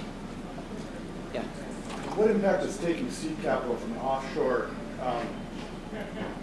tech firm in a private equity kind of entity have on first, second round raises here in the Valley? Yeah, the question is, what impact does raising money from abroad, whether it's venture capitalists, seed investors, or angels, have potentially on the round over here? The thing you need to worry about is screwing up your cap table, right? So if you raise $500,000 but you give away 50% of your company, the math just may not work out when it comes to Series A, because typical Series A guys want somewhere between 20 and 30% ownership for their money.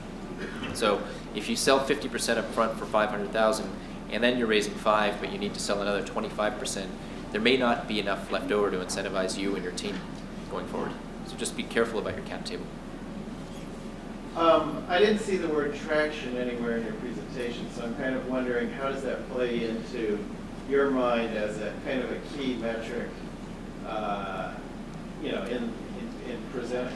Yeah, so the question is, does traction matter? I would say it matters sometimes, right? If the team has an absolute unfair advantage and knows the space cold and has come up with a technology that is absolutely revolutionary, we're Series A investors. In many cases, we bet on teams and markets and the product differentiation, right? In the consumer world, traction may matter a lot more. But I'm not a consumer investor. I have a few partners who are, and they tend to look for some level of traction. Yes? What was an initial contact with the VC? That's just a casual chat over coffee? Yeah, what's a first meeting with a VC look like? It depends. Sometimes it's a meeting. It depends where the introduction comes from. It depends how you set it up. It depends if you're raising right now in the middle of a process or, really at the beginning of the relationship building process. It can take time.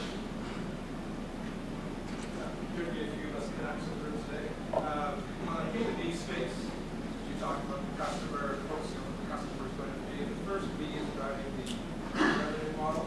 How important is it talking about the second B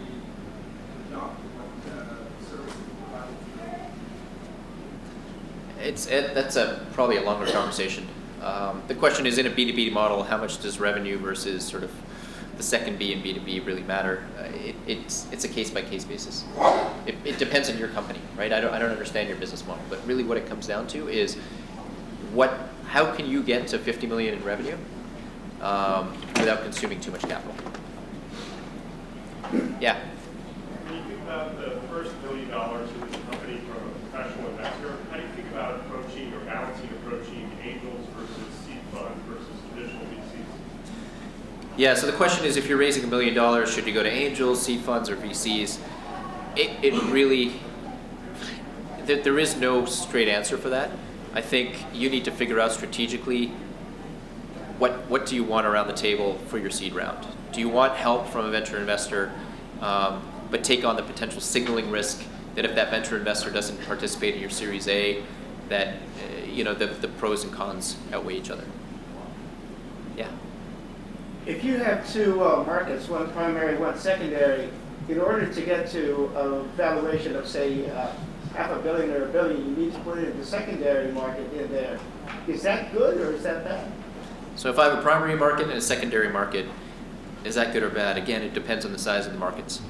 I can't say. It depends on the product market fit for your product, right? As it relates to your primary and secondary markets. That's for you to figure out. Yes. There's a lot of talk about getting like the 10, 15, 20x. Just curious, do you guys ever look at businesses that are less risky to include in that portfolio that could be somewhere like a 3 to 4 time risk? Been running a business for 6 years, it's profitable, and I kind of see how that market plays out. I feel like our niche is less risky, but if you're being honest, you're probably looking at a 3 to 4 time. Yeah, so the question is, do VCs always swing for the fences, or are there more portfolio-driven approaches where we put a couple of risky things in and then swing for doubles and singles? For early stage investors, that model doesn't work. For later stage investors, that model absolutely works. And so you need to understand your investors. There's some Series C or D folks who actually do this for a living, and whose stated goal is that, look, our portfolio should all return 2 to 3 times, and as a result, there's less risk, and as a result, we should get 2 to 3 times the fund.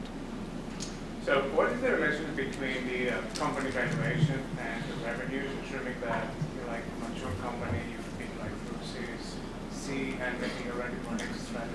Yeah, so the question is, what's the relationship between revenues and valuation, assuming that you're a later stage company? Right. Yeah, assuming also you're making money. A lot of it will actually be driven off a few things. 1, public market comps. 2, exit comps for that point in time. And then 3, the economics of your business. Not necessarily on revenue, but actually on profits, or the propensity of your company in your market with your team to generate profits. But again, I'm an early stage investor, and what I'm driven off is ownership and dollars in. Right, so with respect to some of the investments you've made, like Nicira and Fusion.io, what were the decisions that helped you, or what were the things about those things that made you think that was a good investment? I mean, for example, software-defined networking that Nicira had, there's obviously, you've got some big competitors in that space potentially, Cisco, VM. Yeah, why did we invest? I guess the question is, why did we invest in Nicira and Fusion.io? And actually, the broader question is, why do we make any investment? It comes down to this, right? The team at Nicira was exceptional. The disruption that they were doing around SDN and OpenFlow at the point in time, it was taking on a $15 billion, $20 billion networking market, incumbents that were flat-footed because of monolithic architectures. Fusion.io was right at the trend of Flash, and it was just an exploding market. There's a lot of hunger for performance. But what it really comes down to is this. So you're saying that basically it's really the team that drove you to make that? Because I guess It's the combination of all 3, right? Nicira was going after a really big market with a differentiated product with an exceptional team. But I mean, there's huge players. As a startup, how many VCs would you recommend going to? Would you recommend taking the first VC that accepts you, or shopping around? So the question is, as a startup, should I shop around for VCs, or should I take the first money or first term sheet that comes along? I alluded to this earlier. It's easier to get divorced than it is to get rid of a board member. And so you need to make sure that the person that you're putting on the board is the right person for your company. What's the perception, or what's your perception on marketplace plays as opposed to product? Okay, that's the last question. What's the perception on say that again? Marketplace plays in two-sided markets as opposed to building with selling. Yeah, so the question is, what's my personal perception on marketplaces versus products? Look, we've done a lot of marketplace products, marketplace plays. We're in TaskRabbit, we're in Living Social, we're in Grubhub. There's probably a couple of others in there, Sidecar, right? So we're big believers in the economics around marketplaces. So I'm out of time, guys. Thank you so much. Really appreciate it.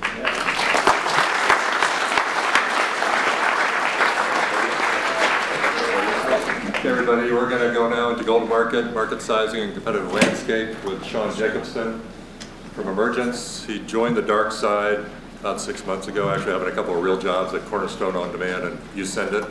Then Steph Palmieri from SoftTech. There's one thing we would like to announce. We have a series coming up for women founders, which we're really excited about, which will be kicking off in about a month. Diana Mullins, who is one of the co-founders of Glam. The way to think of Diana is she makes everything work. She's followed the founder of Glam around to 4 different companies. One she took public. Just a terrific, sort of guts, how to run companies, how to build your team, how to manage your culture. And so this will be a program. When are we kicking it out? May. So you'll be receiving an email on this. And as you find it, please let other women entrepreneurs know. This is the first thing we've been able to do to put together a complete series, an educational series for women founders, and we're very, very, very excited about that. For part 2, Joyce will be sending an email out to everybody with a full set of rules, so you'll be getting that later today. So I'm going to turn it over to Sean? Steph. You don't want to give him a break?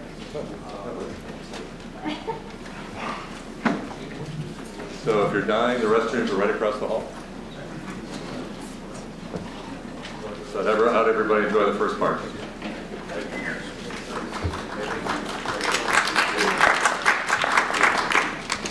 Thank you. I don't get much feedback, so I appreciate that. It certainly doesn't come from the attorneys. Although I did get a great review yesterday, which was 24 seconds.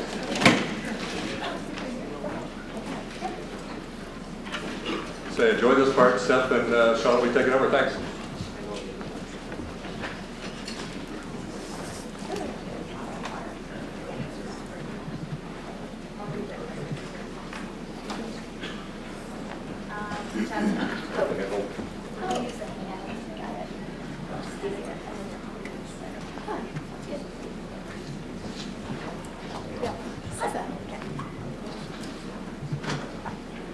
Good morning, everyone. Can everybody hear me okay? Okay. I tend to lose my voice, so if it goes in and out, let me know. So today we're going to talk a little bit about market sizing and competition, but first I want to give you just a brief bit of background about myself and the fund that I work with. My name is Stephanie Palmieri. I'm a principal at SoftTech VC. We're an early stage micro VC fund focused on investing at the seed stage level. Average bite size for us is around $500,000. And we invest across a whole landscape of companies, a lot in marketplaces and next generation e-commerce, as well as SaaS and mobile services and infrastructure. So we do a mix of B2C, but also B2B2C. And from time to time, some things that touch the enterprise, but generally those that have more of a consumerized feel to them. And a little bit more about the fund. We're a $55 million fund. We're based out of Palo Alto, although we also spend a good chunk of our time up here in San Francisco. I'm probably here 3 or 4 days a week, and in Palo Alto about 1 to 2 days a week these days.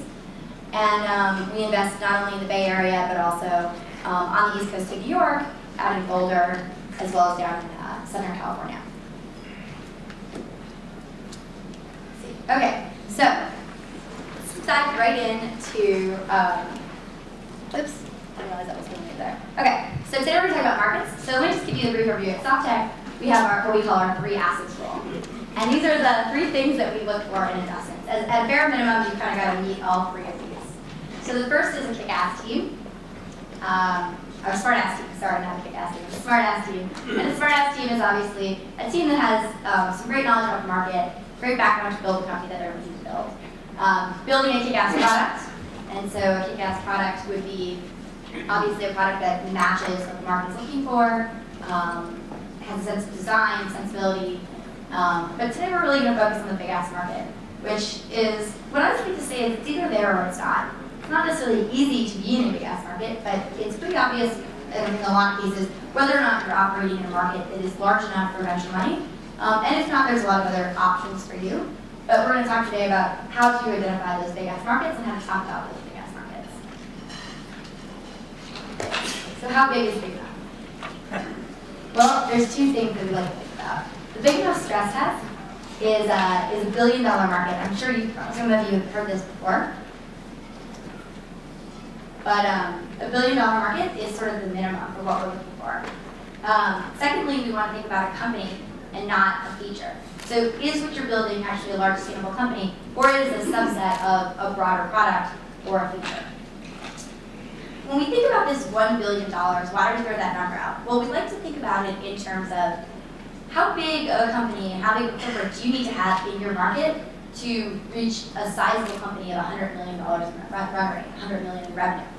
And so if you think about it, if you're going after a $1 billion market, if you capture 10% of that market, you'll get to that $100 million in revenue run rate. If you're going after a $200 million market, you'll need to capture 50% or half of that market in order to get that $100 million run rate. So it's a lot different to go after a large market and capture a reasonable piece of the pie than to think that you're going to capture the whole pie or larger percentage of the pie. And so for that reason, we tend to think about markets as being $1 billion markets or greater in order to realize that you can actually capture a sizable share to get to that reasonable but large run rate. And the other point I want to make here is when you raise capital, you're essentially committing to raise capital to the investor's expectations. So if the expectations are that the company will get to a $50 or $100 million run rate, you've got to be operating in a market that will allow you to do that. And so you really want to think about that as you think about the right types of capital for the company that you're building. So when we take a look at markets, there's 3 types of markets out there. You can either be operating in, you can operate in any one of these 3. I don't know where your companies fall in, but we'll talk a little bit about the differences between them. So the first is, are you operating in an existing market? So essentially the product you're offering is a better product. It might be a better mousetrap, right? This is a tough one to do. So your product has to be better, it might have to be faster, it might be cheaper. So you tend to compete on things like speed and price. The second is a re-segmented market. So this is a fundamental shift or a niche. So this could be an area that hasn't really been tapped into before or a unique insight in that area. So I think one area that I think is here interesting in this re-segmented market is we think about home care, and we think about home care in terms of child care, but as we think about the baby boomer population aging more and more, I think there's going to be opportunity, this shift in population that will cause a shift in the need for home care for aging adults. So that's an area where you may be re-segmenting market and see a new opportunity there. And then finally is the brave new world. And this is the market that didn't exist a few years ago, but maybe is on the edge of existing today. So at SoftTech, we're investors in a company called Fitbit. And for those of you that don't know, Fitbit is an accelerometer that measures activity. And a few years ago, without some of the technology that's so easy to put to that device today, the category of the Fitbit and Up and Nike Fuel Band didn't even exist. So if you were to come to us and tell us, I'm going to build this product in this market, we have to believe that that market will be there. It's very difficult to size a market like that, but what you're doing is you're kind of working off of trends. Whereas the other 2 markets, you've got a little bit more data to necessarily back you up. And so you want to think about the type of market that you're operating in, and think about the type of data you can get to support that market. Okay, so when we look at markets, the first thing we try to think about is what's the problem that you're solving? What is the need that you're solving for the consumer? And how acute and how big is that need? Then we try to think about what are those customers that have that need look like? How many of them are there? How are they planning to use you? Are your users your buyers? And I think this is an important point to consider when you think about markets. So are you selling to your end consumer and the end user? Or is there an intermediary or a third party that's actually involved in that transaction, that's actually writing the check? So if you think about a lot of HR software, for example, the HR department may be fronting the bill, but the hiring manager may actually be the one who's actually using that software on a more regular basis. So it's important to understand who's paying for the software, what their budgets look like, as well as who's actually using it. We also think about what your addressable market looks like. So in order to calculate your addressable market, you want to think about the number of customers that are out there. I get feedback from holding this too close. Okay. All right. So the number of customers that are, can you all still hear me? Okay. The number of customers that are out there that are in your target market, and then the potential lifetime value, the LTV of those customers. So what's the relevant market? Are you targeting women or are you targeting moms? Are you targeting all women or are you targeting women ages 20 to 30? What's your expected share? So how many of that target audience do you actually think you're going to capture? Are you capturing all moms or are you capturing moms that live in urban areas who are working moms? Be reasonable. You know it's not going to be 100% of the entire market that you're going to capture, but it's likely that you could capture a sizable share of that market if you do build a large brand in the long run. And overall, you want to think about the growth potential of the market you're going after. Is this a market that's growing, or is this relatively sustainable? From time to time, I see a lot of businesses in the wedding space. The number of weddings in the United States is relatively stable year over year, so the market itself may not be growing, but it could be that the amount of money people are spending in the category is growing, right? So you want to back that up with data. You know, are we seeing population growth if you're targeting a certain, again, you know, I'll bring up this aging population that I think is really interesting right now.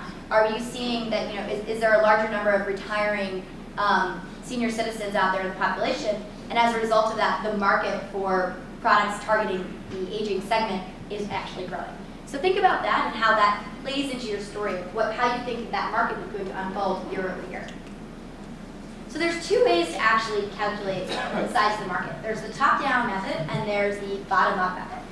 So the top-down sizing is when you actually go out there and you gather a lot of data that's pretty much already existing, and you try to put together what the industry says, you know, what a Forrester report might report about your size of your market, what analysts are estimating. We know the spend of a CTO on an annual basis, you know, in mid-sized companies, things of that nature. And then you want to break it down to the approximate segment that you're targeting, because you may not be targeting, you know, the entire U.S. So the example I've got on the slide here is, let's say you're going to build an e-commerce company targeting children, the online children's space. So you've got the total U.S. apparel market is your total market in the beginning. That's actually not the market you're going after. You want to break that down a little further. So now you want to break this down into the total children's apparel market, which is a smaller subset of the overall apparel market. And then you want to think about the online market, which may be, you know, 5 to 15% of the total overall market and growing. And so if you capture every single customer that you could for the online kids market, it would give you 100% of this circle, not the broader circle. And so, you know, if you're really a company, again, back to the e-commerce example, in e-commerce, it's not the total apparel market that you're going after, it's the apparel market online for the category that you're covering. So we tend to think about breaking this down by geography, product category, vertical, how you're selling, are you going through third party, are you going direct to consumer, the customer that you're targeting, etc. And so that will give you the total market from a top-down approach. And this is great, but there's another way to do this. And that's the bottom-up approach. You can identify and multiply the following: the number of potential customers, and then the estimated revenue per user per year. So in this case, the customer is probably mom. It could be the number of kids she has, but on average, let's say she has 1.5 kids. And you know she spends $100 a year, $200 a year shopping for these kids for clothes. And so she's spending $200 on her 1.5 kids. That gives you $300 times the number of moms that are out there. Right? And so here we're taking the bottom-up approach. Yeah? Would you have to identify how much of that $100 she was actually spending online buying apparel? Yeah, so that's a great question. Would you have to identify how much you're spending online? Absolutely, yes. You want to think about what share of that pie is coming out of online versus offline. But you also make, you know, sub that into, you know, customers that shop online versus customers that don't, right? So you're thinking about this in a way of, okay, what's realistic, right? But we might know that on average, you know, moms spend, you know, $1,000 a year in this category, and about 30, you know, for every, you know, $10 they spend online, they spend, you know, $90 offline, right? So you may think of it that way too. And so what I like to say is the best thing to do is to actually compare these two. You know, your top down and your bottom up. You want to make sure that they're reasonably close. Are they within the right magnitude? So if you're off by a magnitude of 10, then you're probably not calculating one of these things correctly. One is probably really off the mark.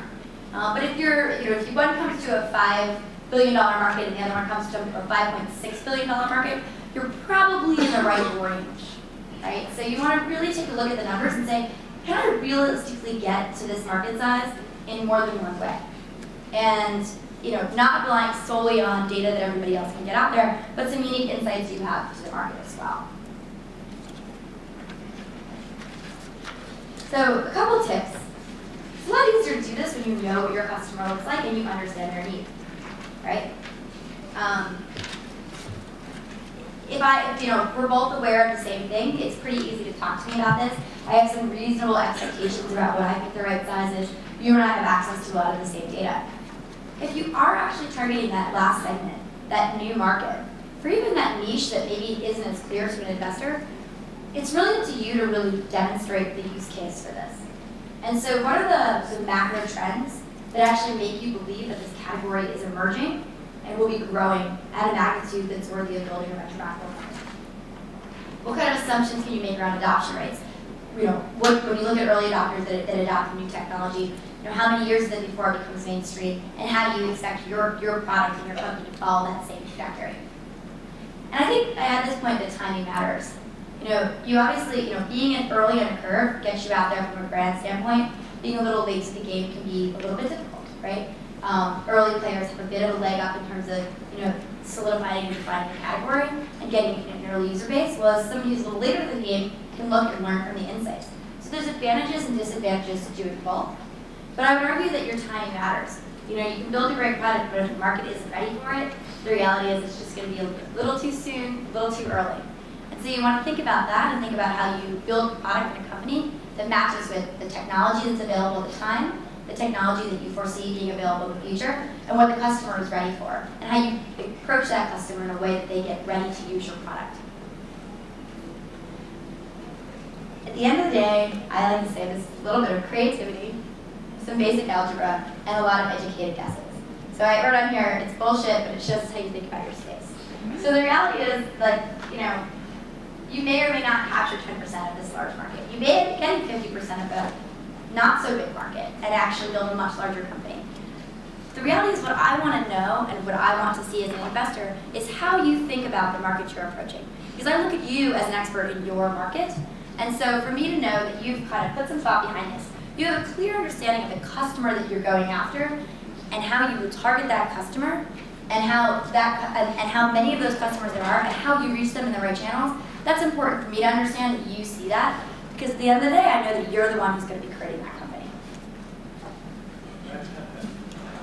Okay, so size matters, right? But there's some other things that we think about when it comes to this whole idea of market attractiveness and market sizing. Competition is incredibly important. Who are the other players in the space? Competition can give you validity. It can show that people are willing to make a shift. I'm willing to now suddenly buy eyeglasses online. Warby Parker kind of began to show that, right? So it shows that there's potential to buy products that maybe we once felt we needed a high-touch experience for in the market. But we also know there's now competition in that space.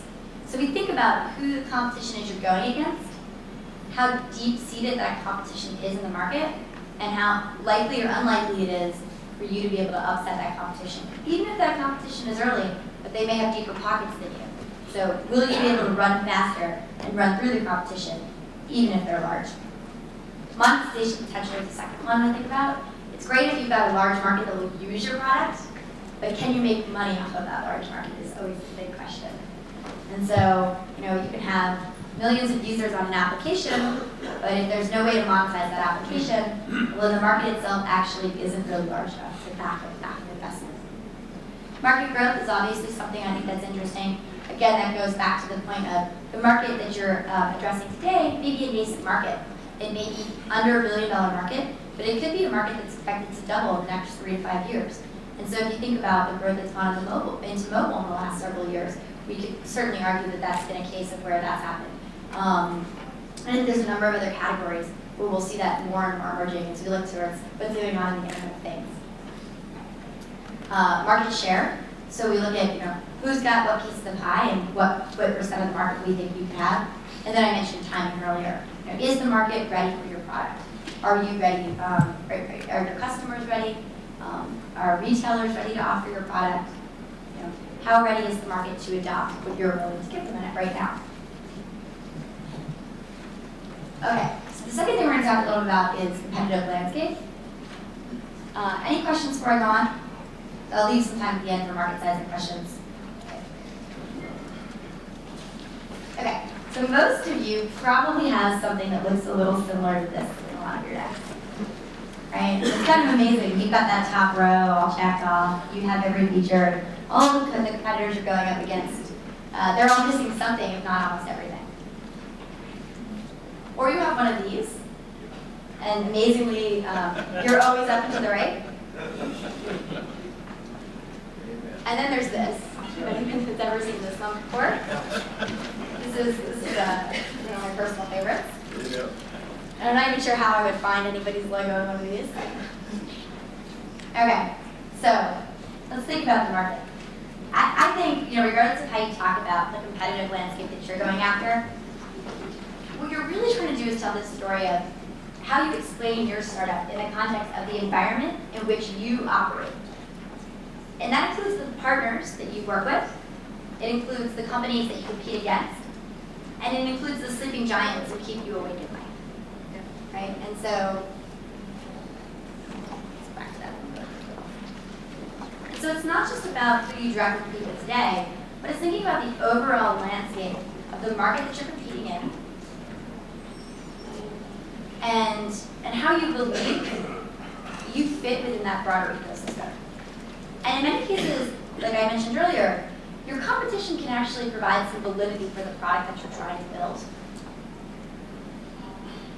They can provide some transparency into the market for investors who are looking at a space.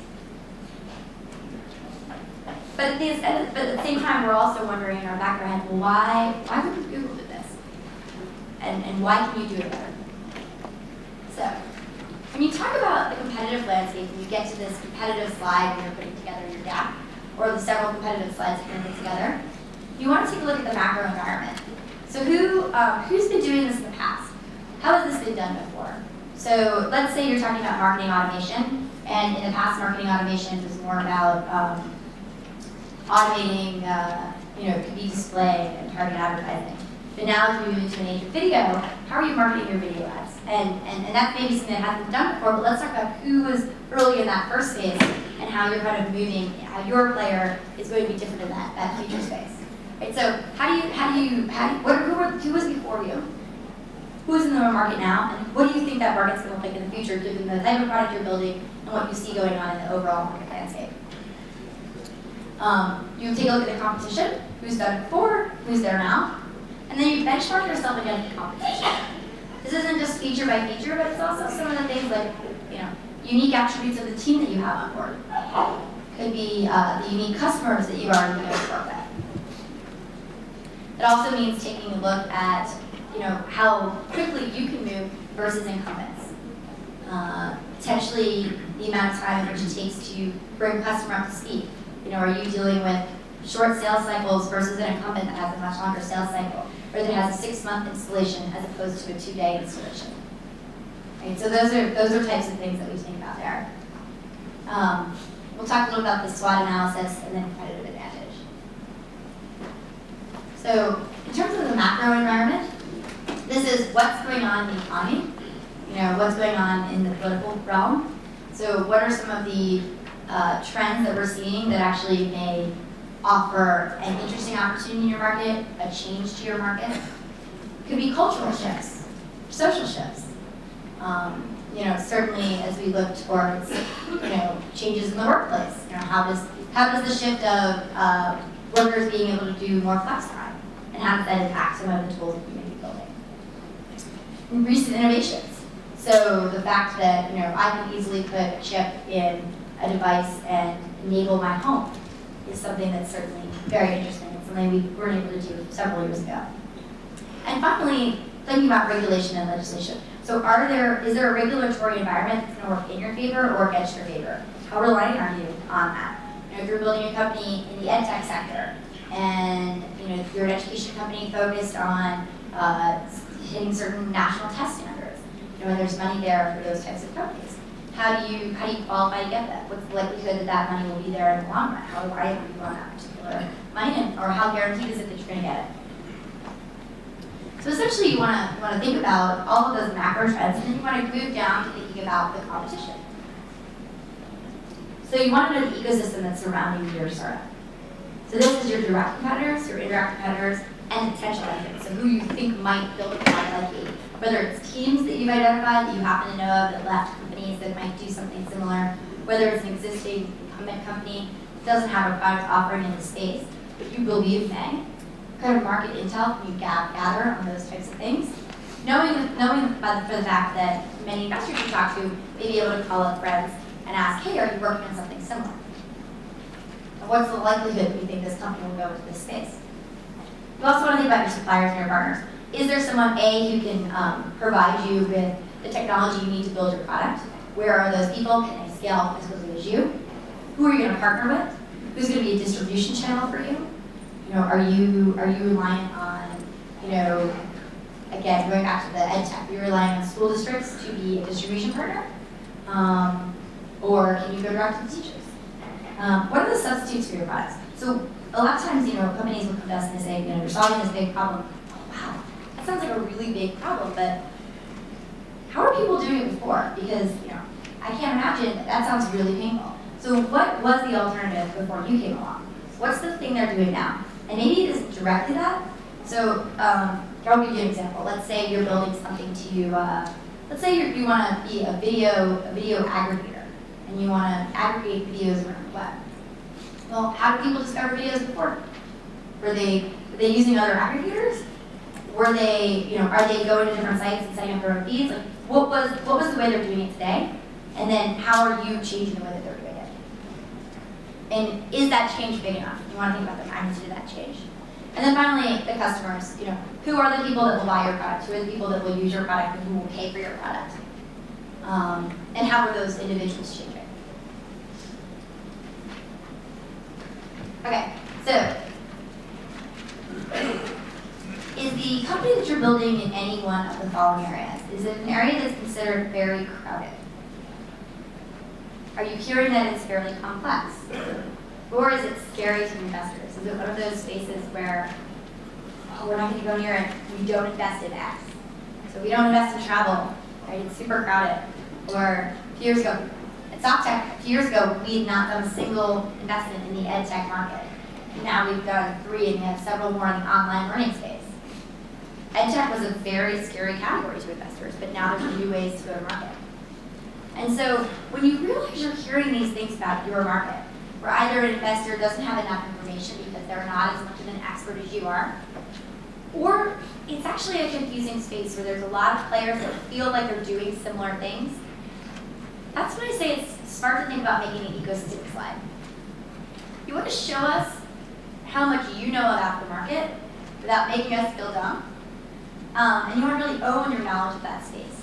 So that terrible advertising slide that I showed earlier, I don't know if it's back there. So a terrible advertising slide is an ecosystem slide. I think it's a little overdone, but what it does show is there's a ton of players in the space and how those players are interconnected. So if you're doing an analytics company or a business intelligence company, and you're focused on mid-market and not enterprise-sized companies, there's a big difference between you and, say, SAP, right? So you want to kind of show how you fit in within that broader landscape. They're maybe not direct competitors, but they are people that kind of demonstrate how your tool is used in different ways. They're people that you partner with. I think, again, in the advertising market, it's great to have backup. So are you pulling data from different sources, or do you work with data providers? Are you actually, where in that space do you fit? And how do you kind of work with different partners across that space? Again, you're providing some context for where you're operating.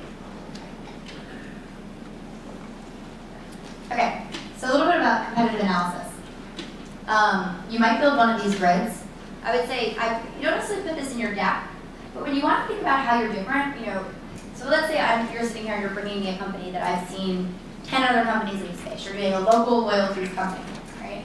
And wow, I've seen a lot of those. So how are you different from the 15 that I've seen in the last year?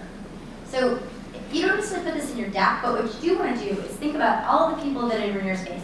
And so when I pull that random name out of my pocket, you're able to say, yes, you're right, they do focus on a similar market, but here's how we're different. They offer X, Y, and Z, and here's how we think about X. We do Y differently. We're actually have a different go-to-market strategy, etc. So you can really start by doing this sort of grid.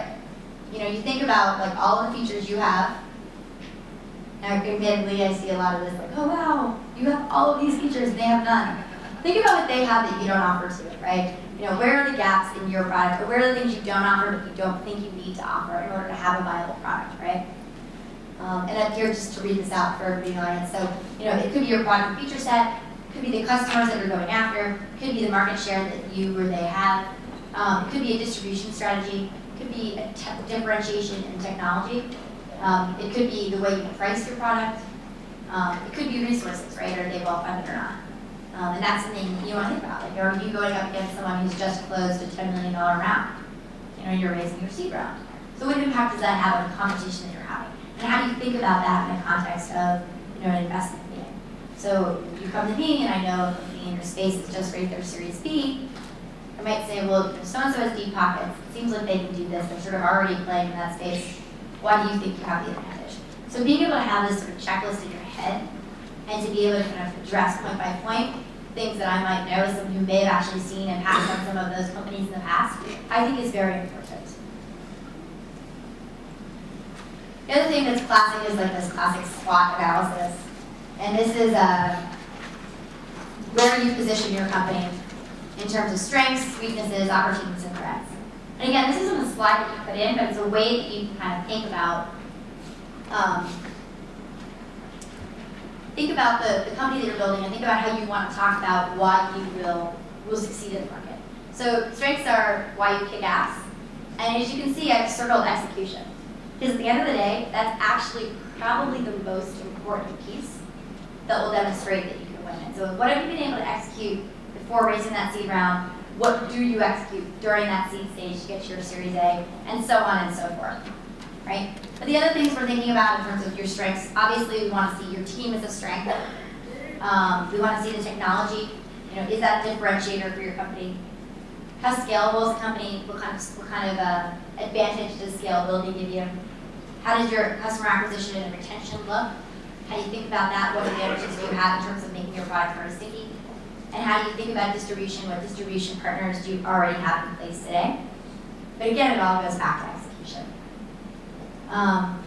Weaknesses, so why don't you kick ass? And these would be a number of reasons here. It could be all the issues that might come up or the things that have come up. So how do you think about addressing those? How do you think about when you walk into a meeting and you've got a great idea for a product, you've got a nice prototype, but you're lacking on the, let's say you're lacking on the distribution front. You don't actually have someone that has expertise to take your product to market in the right channel.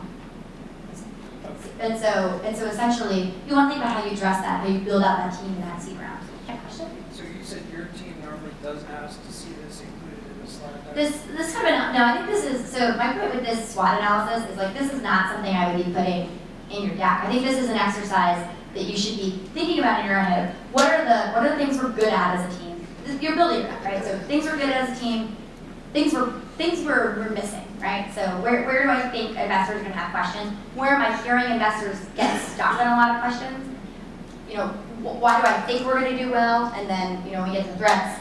What might get in the way? These are things for you to do in the background. We actually, just as a comment, so you guys might want to ask, we had an investment team actually ask us, and we're upset that we didn't have the SWOT slide, and I had never heard that. Really? That's surprising to me.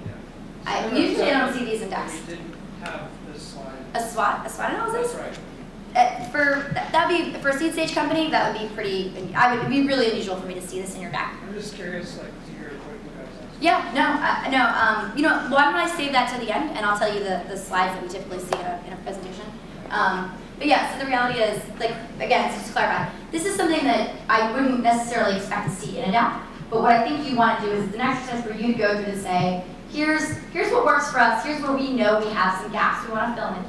here's what we think we're going to do really well, and here's why we think we might run into problems, right? And so, these are the things that I'm thinking about, right? I'm trying to bucket these areas of your company as I'm going about my decision-making process as well.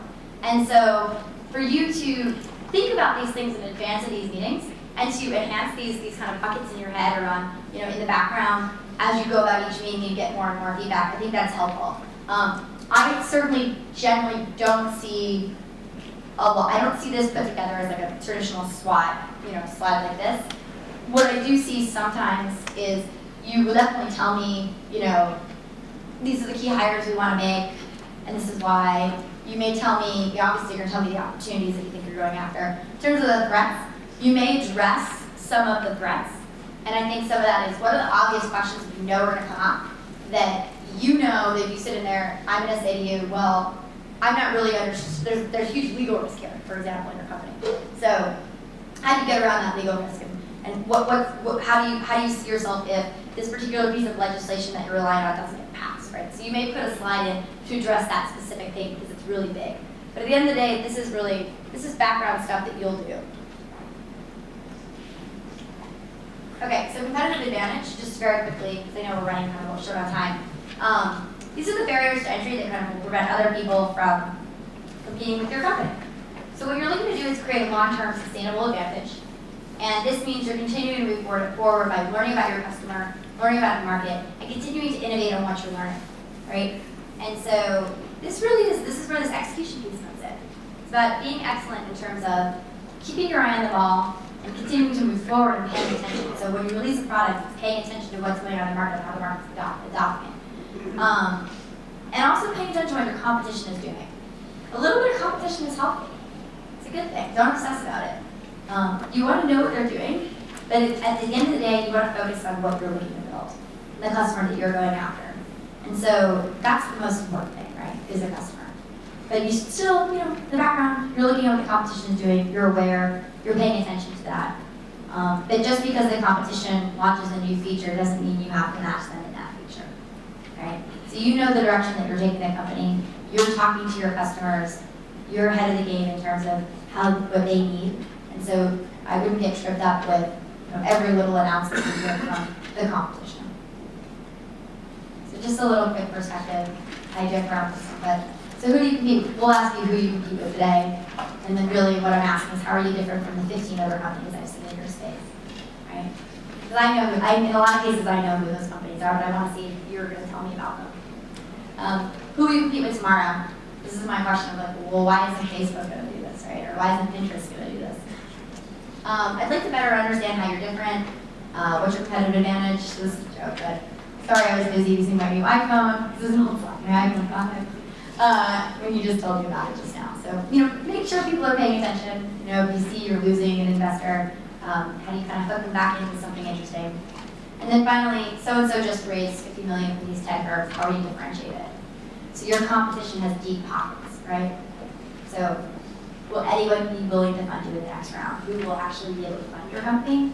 And what will you have to do to stand out against this competitor that has deep pockets? And that's a real consideration, particularly in a market where we're seeing a little bit more crunch around later stage investing. Okay, so I want to answer that first question, which is what slides we typically see, and then I'm not willing to answer any other questions for the time we have.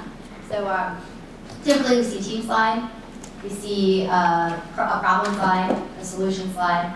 So the problem, what's the problem you're solving? What solution, what's your product offering? Maybe that involves a demo of your product, maybe it involves screenshots, there's a range of what we'll see there. Market slide, competition slide. What else do we see? We tend to see go-to-market strategy slides. So it could be, your execution plan. It could be a marketing slide. It could be a sales slide. I think what else I'm thinking of. Your fundraising slide. So how much you're asking for. So the sources and uses of funds. So what are you going to spend that money on? How are you building up a team? How much money do you need? What's the timeline for that capital? And I think what else? Beginning with an elevator pitch slide. And then I think you always kind of choose to add in a few additional slides based off, the relevant things for your business. So you're providing a little bit more background in terms of the story and the setup and the landscape, right? How you came to get the idea for the product. Are you dealing in a market that's a little bit more complex and you want to dive deep into the technology, right? That might be something. If you're building a physical product, you may add a slide about sourcing. If you're doing an e-commerce company, you may have a slide about merchandising and a slide about distribution, right? So you'll think about the unique aspects of the business you're building and figure out what are the aspects that need to get covered by each of those slides. And then I think at the end of the day, you put things in your deck that might be the bigger questions that always come up or the more detailed analysis. So if the marketing plan is a really big thing that people want to dive into, maybe you've got some more detail on some marketing tests that you've run, you put that data in the deck in the back, and then if it looks like it's something that comes up on a regular basis, you move it forward in the slide. So I think there was a question there. Yeah, in consumer internet, we get a lot of questions about how is your idea or your company defensible? And you're talking about sustainable advantage. You said execution and learning about the customer is one of those things that will make you defensible. And I was wondering what kind of things you have to look for in having a defensible company. Sure. So defensibility means that you've got potentially a sticky product, right? There's a switching cost to leaving it. So even for a consumer product company, it might be I've got a network that the company has. I've built a network of friends on that particular product. Or you have some of my data, you have my photos, right? You have something that, for me to leave it, I would lose something by leaving that. One thing we really think about in terms of defensibility is what's that engagement look like, right? So once you acquire your user, how active is your user? How actively engaged is your user with your product? How do they stay actively engaged? And what does that life cycle of that user look like? For pure play consumer applications, you're right, there's definitely a lot of sort of very similar companies. So that we look for companies that have network effects, essentially, right? Where there's value in being part of the broader network, and there's a drawback to leaving the network, right? And there's a switching cost to getting outside of that network. Okay, over there. When you're looking at market size, if you're part of a service only doing a lot of concert streaming clubs, so on one hand it's live music lovers, on the other hand it's streaming video plays or views. On the other hand, people buy media subscriptions like Pandora or Netflix. If you're in a nascent market and you haven't been in a customer, you might project that. You're going to learn that over the course of the year. How do you look at that kind of opportunity? So, in other words, you've got an opportunity where there isn't a direct user in any of those three markets that you just mentioned. Well, there's different categories to define the market size. Sure. I'm trying to kind of congeal them into one definition, but it's hard to say exactly which market it is. It's in these different markets, and there's no specific. So my first question to you is, if you think that all three of those buckets are relatively similar, first off, figure out where the overlap is, right? So what's the number of customers addressable from each of those? Take out the number of customers that are sort of the overlap, right? So how many unique individuals do you have represented by those three different groups? And does that number sort of match your projections, right? So is it fair to say that, everybody who streams music is going to use your product? Maybe not, but maybe you know that these are, but you maybe know that 50% of people that, the other two markets were like people that purchase a music subscription, you said? So you know that these people purchase a music subscription, these people listen to streaming music. You can maybe extrapolate some interesting things of the likelihood of if somebody does both, how likely they would be a customer of your product. Versus we think it's unlikely that we're going to get somebody that doesn't do any of these three activities. Right, so yeah. You mentioned a situation where somebody looking for seed investing is going up against companies that are raised B and C rounds. Does that for you, is that more of a sign that we should get into this market, or that's actually this is an interesting market? It depends. So the question is, just to repeat for the audience, the question is, we look at companies that seed investors that maybe are competing with companies that have raised later stage rounds of funding, so Series A, Series B, and beyond, or even are out raising their Series Seed as well. It depends is the answer. So it could be the category itself is interesting and there's going to be room for multiple players. It could be that we believe that the category is interesting, but we don't believe that that player that's well-funded is actually going to be the winner in the market. So that's another opportunity where we may consider something. But at the same time, we may say, look, we we think that company has built out and carved an interesting niche, and we don't see something here that can compete with that. So I don't think that competition necessarily precludes you from raising funding. What you want to think about is how is your story unique, and what advantage or edge do you have, and can you locate an investor that also has that point of view, right? So, you know, we're investors in a lot of marketplace companies. We've done very little in the peer-to-peer marketplace. In a lot of cases, though, our marketplace companies may be companies that, you know, one side of the P is actually a C, is actually a corporation. Are we at time?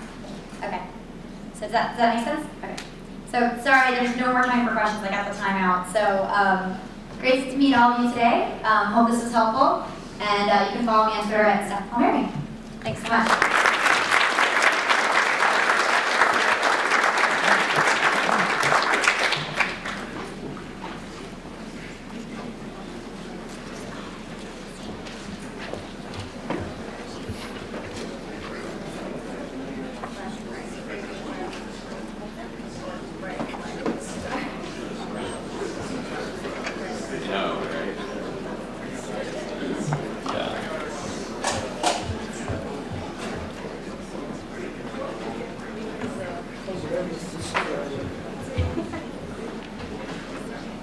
Hey everyone.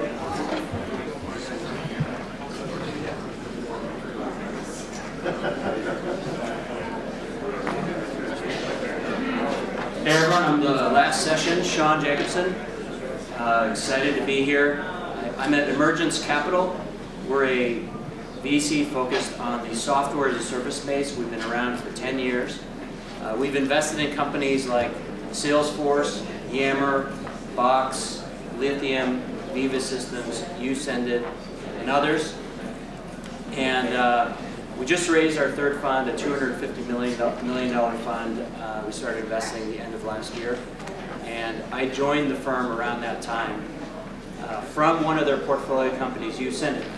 So most of my career has been in an operating role. I've been part of 4 early stage software as a service companies where I started and ran the business development function. You can't hear me? That's right. I was part of 4 early stage software as a service companies where I started and ran the business development function. And those companies are Usended, Cornerstone On Demand, WageWorks, and Elance. So my presentation here is really around some of that operating experience. And a lot of people ask me about go-to-market. And one of those key aspects they ask me about is business development. And even with respect to business development, what is business development? I find that when someone's trying to fill a role of business development, it could be in any one of these 4 areas, or it could be a combination of areas. And I will go through each of them in detail. Referral partnerships, product integrations, corporate development, reseller partnerships.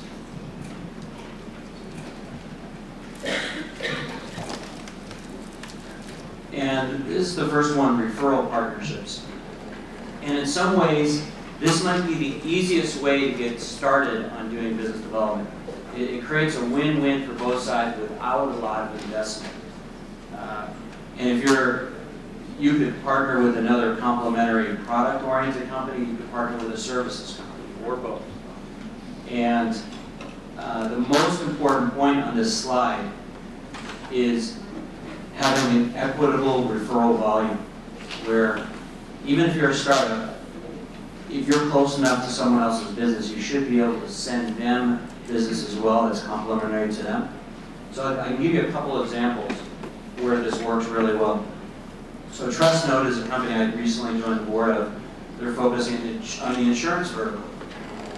So what they do is they have a platform that allows insurance brokers and insurance carriers and benefits brokers to educate employees on their insurance and benefit options. So the brokers and the carriers are generating leads of their clients to TrustNote, but if a company comes to TrustNote and says, I need a broker or insurance carrier, who do you recommend? Then they refer it back to them. Workday is another example, who I partnered with at Cornerstone. And when you look at their products, they sell an HRS solution, they sell performance products. But a lot of buyers want HRS, performance, learning.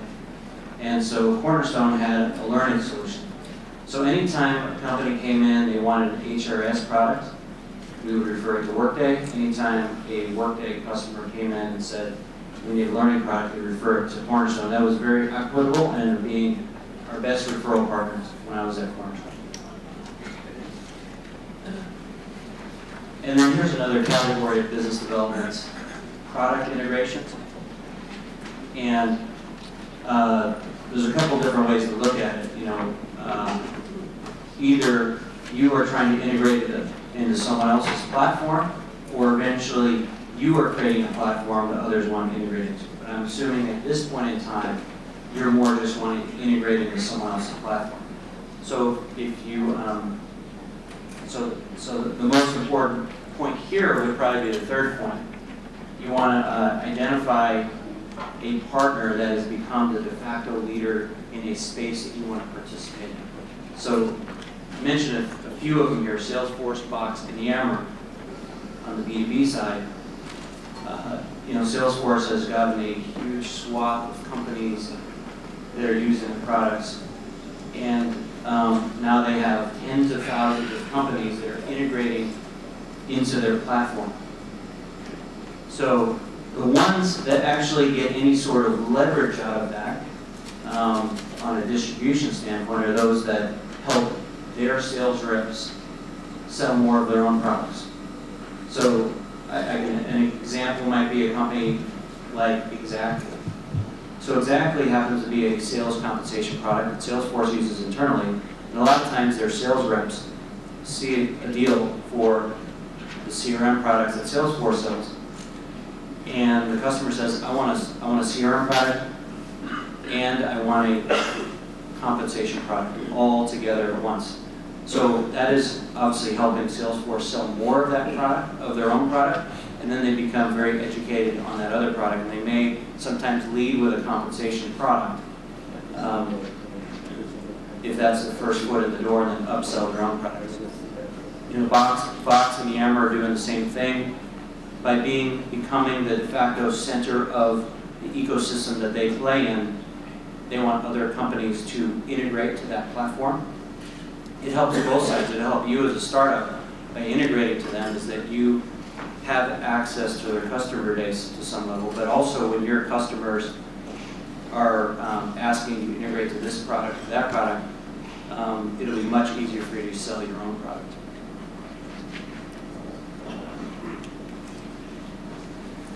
Here's another area of business development, which sometimes people call corporate development, and this is really acquiring your way into new markets.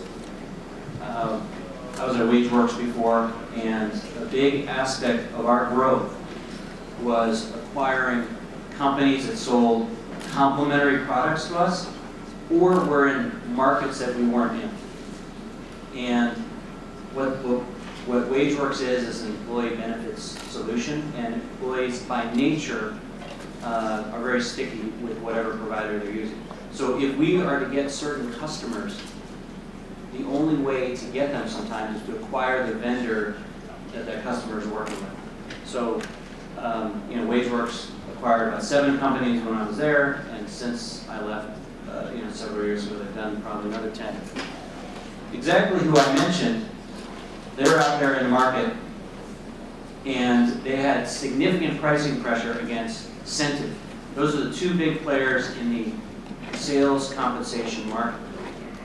And the best way to compete against them was they just decided, why don't I just acquire them? And then we won't have pricing pressure in the market. We can dictate pricing and save a lot of money in marketing and consolidate the teams. And that's a key point there. And then reseller partnerships. So actually, in my career, I spent more time doing reseller partnerships, but recognize the other three areas sometimes can lead into this. What I really like about reseller partnerships is the ability to get incredible leverage in the market with someone that's selling to the same buyer you're focused on that already has salespeople or distribution into those areas without you having to hire those people yourself.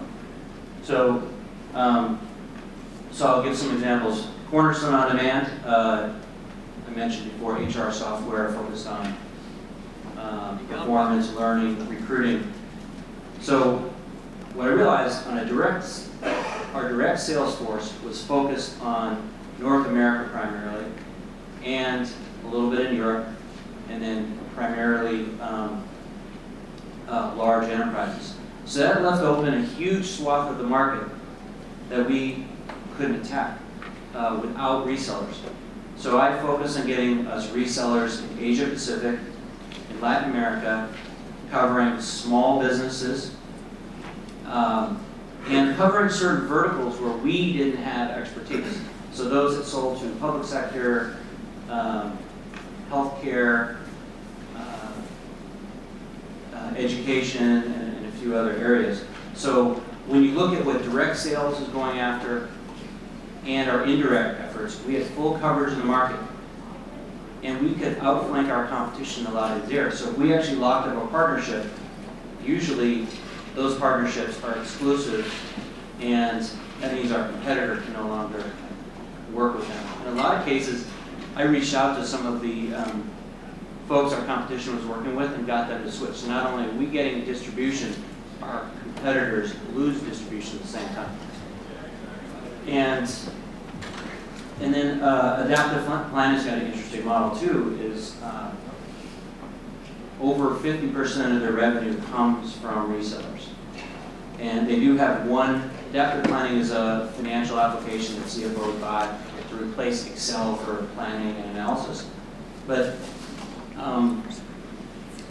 they have one major reseller, NetSuite, who uses the product internally. So I find if you use the product, if your potential partner uses the product internally, they'll be much more likely to be able to sell it effectively externally. But then they've got 200 small resellers across the world that have really strong local relationships that they could not have gotten into without those resellers. And a lot of those have come to them. Once they had some initial success with some resellers, then others said, these guys have a great program, I want to jump on board. But there are a lot of challenges with doing reseller partnerships. And I would say that probably any of these could be a huge, huge issue. But the first one is one that a lot of people don't think about, and it's critically important. If you think about some of the partners that a lot of other companies want to work with, like Salesforce, Box, Yammer, they get hit up by hundreds of different companies a day. So why should they pay attention to you? The most important thing to think about is what's in it for that partner, not what's in it for me. People are always like, what's in it for me? And that totally doesn't work, because you'll get what's in it for you later. And everyone comes to me, say, hey, I need some advice, but I want to get these guys to help me sell my product. I'm like, why should they work with you? And so that's the key thing to think about. Can you help them sell more of their own product? Can you help them retain their customers better? Can you help them monetize their base better? Channel conflict is another key thing. Where I mentioned that what we did at Cornerstone is we had our own sales reps focus on a certain patch, and our partners focused on the other patch. So there inherently wasn't much conflict. In rare cases where there is some conflict, whether it be through other channel partners or your sales reps and channel partners, found that double paying both sides to make sure you close the deal is really the best way to go. And if you have to double pay too often in a similar scenario, you figure out a new rule to handle it. But the last thing you want to do is have an internal conflict, and then you end up not getting the business. Negotiation of terms. There's a lot of ways to go on this, but a lot of times a partner is going to ask you to be exclusive, and the only way I do something like that is if they actually committed to you a significant amount of money that they guarantee to be able to sell for you. And or the exclusivity is maybe within their customer base. No one else can sell to their small number of customers that they're focused on. Or you can't partner with a small number of competitors that have. Sometimes they try to have such a wide swath of exclusivity, and then if they don't perform, it's hard for you to pull out and try to partner with someone else. And then enablement of the partner post-signing is critical. It does, you know, the work really starts after you sign the deal, not before you sign the deal. And so that's why I have a slide here just focused on enablement. You need to be working with executives on both sides that are bought in to make sure that this partnership works. You really should have some sort of business plan.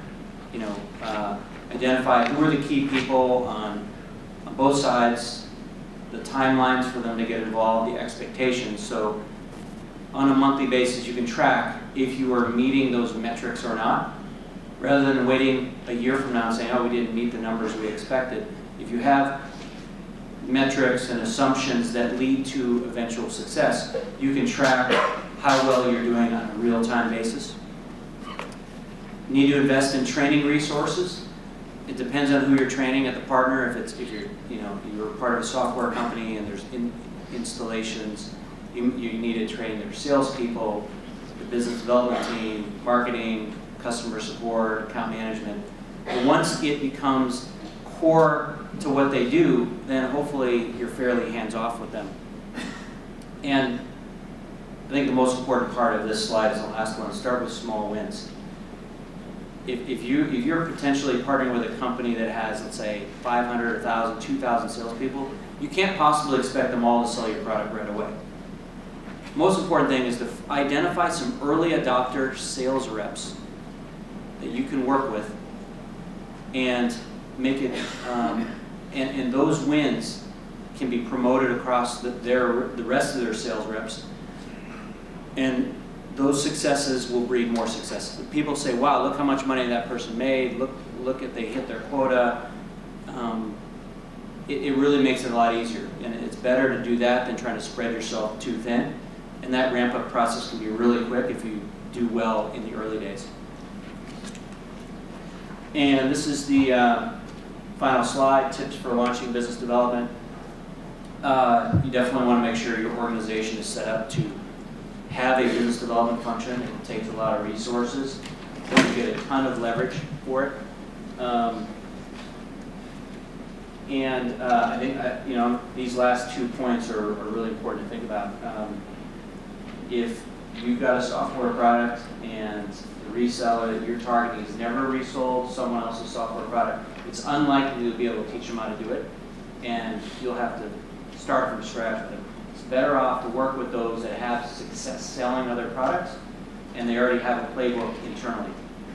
And finally, it could be easy for you to want to partner with everyone under the sun, but if you focus a lot of resources on a few partners and make them really meaningful, that could be all you need to have a successful business development strategy. Any questions?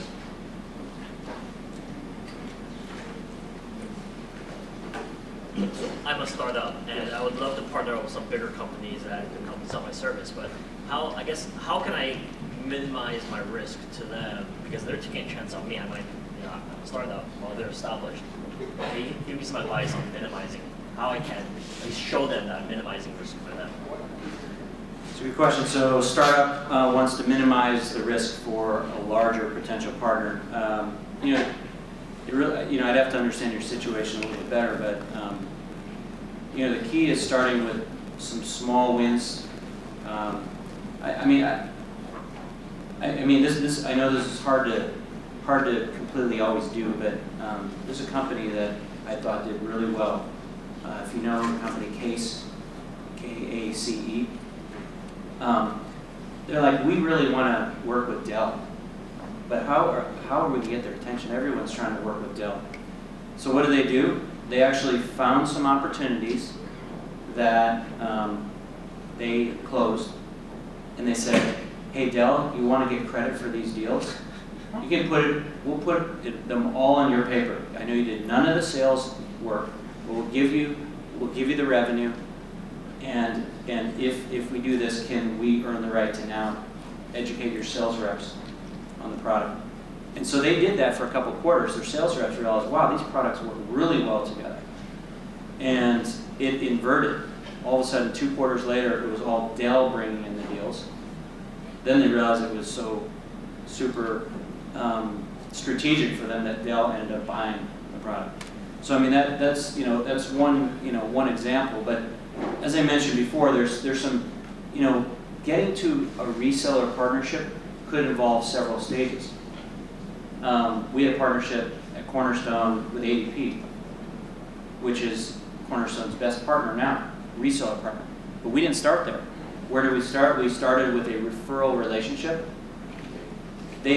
We sent them referrals when there was a recruiting product need, and they sent us referrals when there was performance and learning product needs.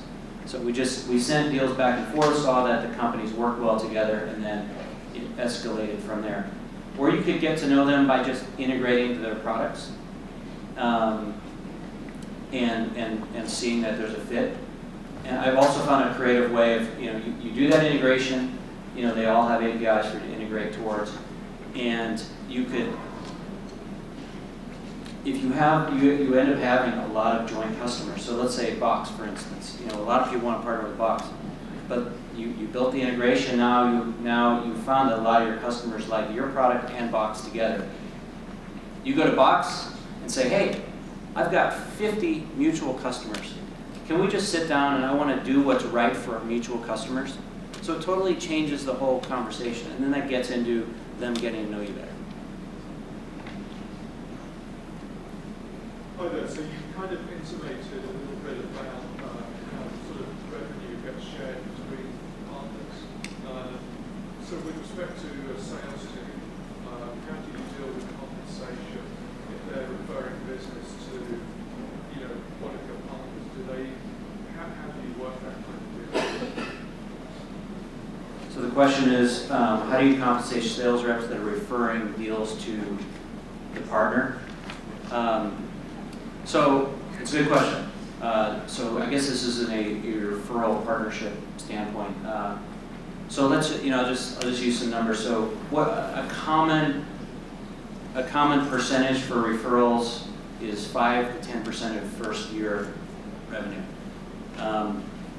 And so what we've done in the past is, and that goes both ways.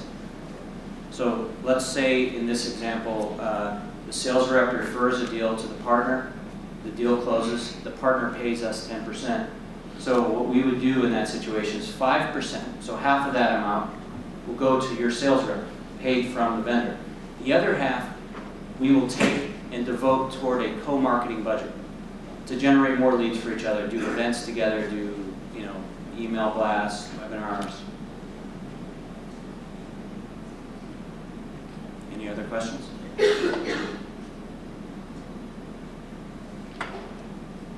How do you kind of transition initial partners into clients, or is that really just a renegotiation of partnership? It's a good question. The question is, how do you turn partners into clients? I have found, as I mentioned, the best partners are the ones that are also customers. A lot of times I actually either start with customers, initial customers that seem like a good fit to be a partner, or when I'm working on a partnership discussion, they get so excited about the product that they end up wanting to buy it. What I've always done is, give the partner a significant discount, because they'll be a lot more successful if their employees are using the product and representing the product. So typically, I would give them 50% off if they end up using the product. So it could come after they're already a partner, But usually if it's a significant enough partnership, they'll want to be a customer right away. If it starts as a smaller type partnership where you're still trying to figure out if there's a match, then you bring it up over time, but you give them a deal that makes it hard to refuse.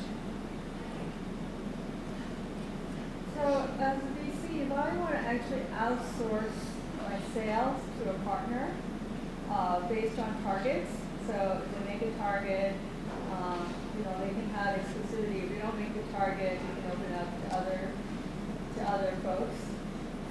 How do you see that? Is that a good thing or a bad thing? Because then it allows us to focus on other things. You're saying, do you agree with the idea of outsourcing sales to a third party? Yeah, we want to outsource sales to a third party because they already have experience in the market and they have established customers where we can offer our product to their customers. So how do you feel about that as a VC? Yeah, so the question is, what do I think about, as from a VC perspective, about leveraging a third party to sell a product? I guess it depends what we're talking about. Are we talking about, is it just an outsourced call center that is just calling on a lot of different companies for you, or is it a strategic reseller? I mean, they can kind of both, one be and sell. I mean, I think that we like the leverage effect that resellers have in the market. You don't have to hire your own salespeople.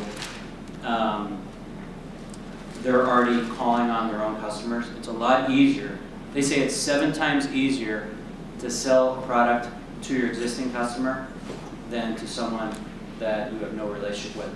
So why reinvent the wheel to getting into the customer if someone's already in there and is a trusted source? So that would be yes. You're okay? Yes. No. Yes. I mean, I like the leverage effect, and that's why I'm talking about it today. Yes. All right. Oh, one more question. With respect to product integrations, particularly, is there a negative view of building something that's based on an industry-specific open source product? No, I think it can be built on really anything. I think.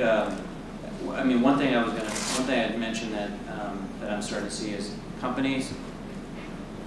You can build a pretty big business on the Force.com platform, Salesforce's platform, that a lot of people don't realize yet, but they will start noticing, because Salesforce has enormous reach. And if you build a product on their platform, they are really invested in helping make you successful. Think about Salesforce's product of CRM. That hits about 5% of employees within a company. If you build a product on their platform that helps them reach more of those 95% that they don't touch, they get pretty excited about it. And there's some really big businesses. There's one company that will be going public that was built on their platform this year, and another one probably a couple of years from now. I'm starting to see more and more successes, and it takes a lot less resources out of you, and you get a ton of support from them to be successful. What are maybe some of the downsides of a startup going with, partners and depending on, APIs or third-party scenarios to get to market in essence? So the downsides of startups developing, leveraging technical resources to go to market. I think that you need to be successful selling your own product by yourself. And once you develop a playbook, then you know who are the right potential partners to go after. And they'll be able to leverage the playbook that you've created. And then you'll be fairly focused on who can really move the needle. But some of the partners that can really make a difference in your business will take a lot of investment and time. You're basically telling someone that is, their sales reps are hitting their quota selling their own products to now focus on something else that they're not as sure about. So you've got to make it really simple and hopefully have a lot of joint customers already together before you start leveraging that. But But again, I would focus on a fewer number of those that could really move the needle and put your efforts there rather than trying to spread across a myriad of partners and not getting much success with any of them. Anything else?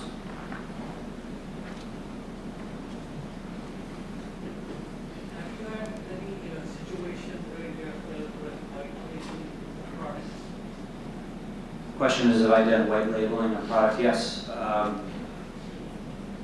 In every case that I've done that, ADP is an example, Ceridian is an example, it's always been still powered by us. So, so Cornerstone, it was ADP Talent Management with a small powered by Cornerstone and Flirt, but it's ADP branding, their look and feel, their color scheme. But I think it's important to maintain some level of branding, but it ends up working a lot better for their sales efforts when the products are integrated, they look alike, and they're selling it as if it's their own. So what was the revenue share or the percentage of what? Yeah, I mean, I can't give you specifics on any one deal around revenue share, but I'd say that generally, I mentioned like referral partnerships would be 5 to 10% of first-year revenue. I've seen reseller arrangements that can be anywhere from 20 to 50% of the software revenue annually. And to get the most common percentages I have used in the past is 20 to 30%. So if someone really needs more than 30%, there's got to be a good reason for it, and they need to be able to drive a significant amount of revenue to make it worth their while. I'm having a discussion with a partner, and this is a little different because it's in commerce, but we are discussing about referral fees. And basically the discussion has been, that kind of percentage, reporting 5 to 10 is okay for the short term, but when you start driving really a big chunk of their traffic, they will flat rate. So is this something, how do we face that, or is this something common in your experience? I didn't catch that exactly. They go flat rate. They don't go like 5, 10 on the volume. They go more around 2, 3% no matter the volume. When you go almost a certain percentage of their sales. Yeah, you're saying can the referral percentage go down over time if they drive enough revenue? Yeah, I mean, I'm just giving you rules of thumb. But if a partner is a very significant part of your revenue or you of theirs, certainly they have negotiating leverage to do something outside of the standard program.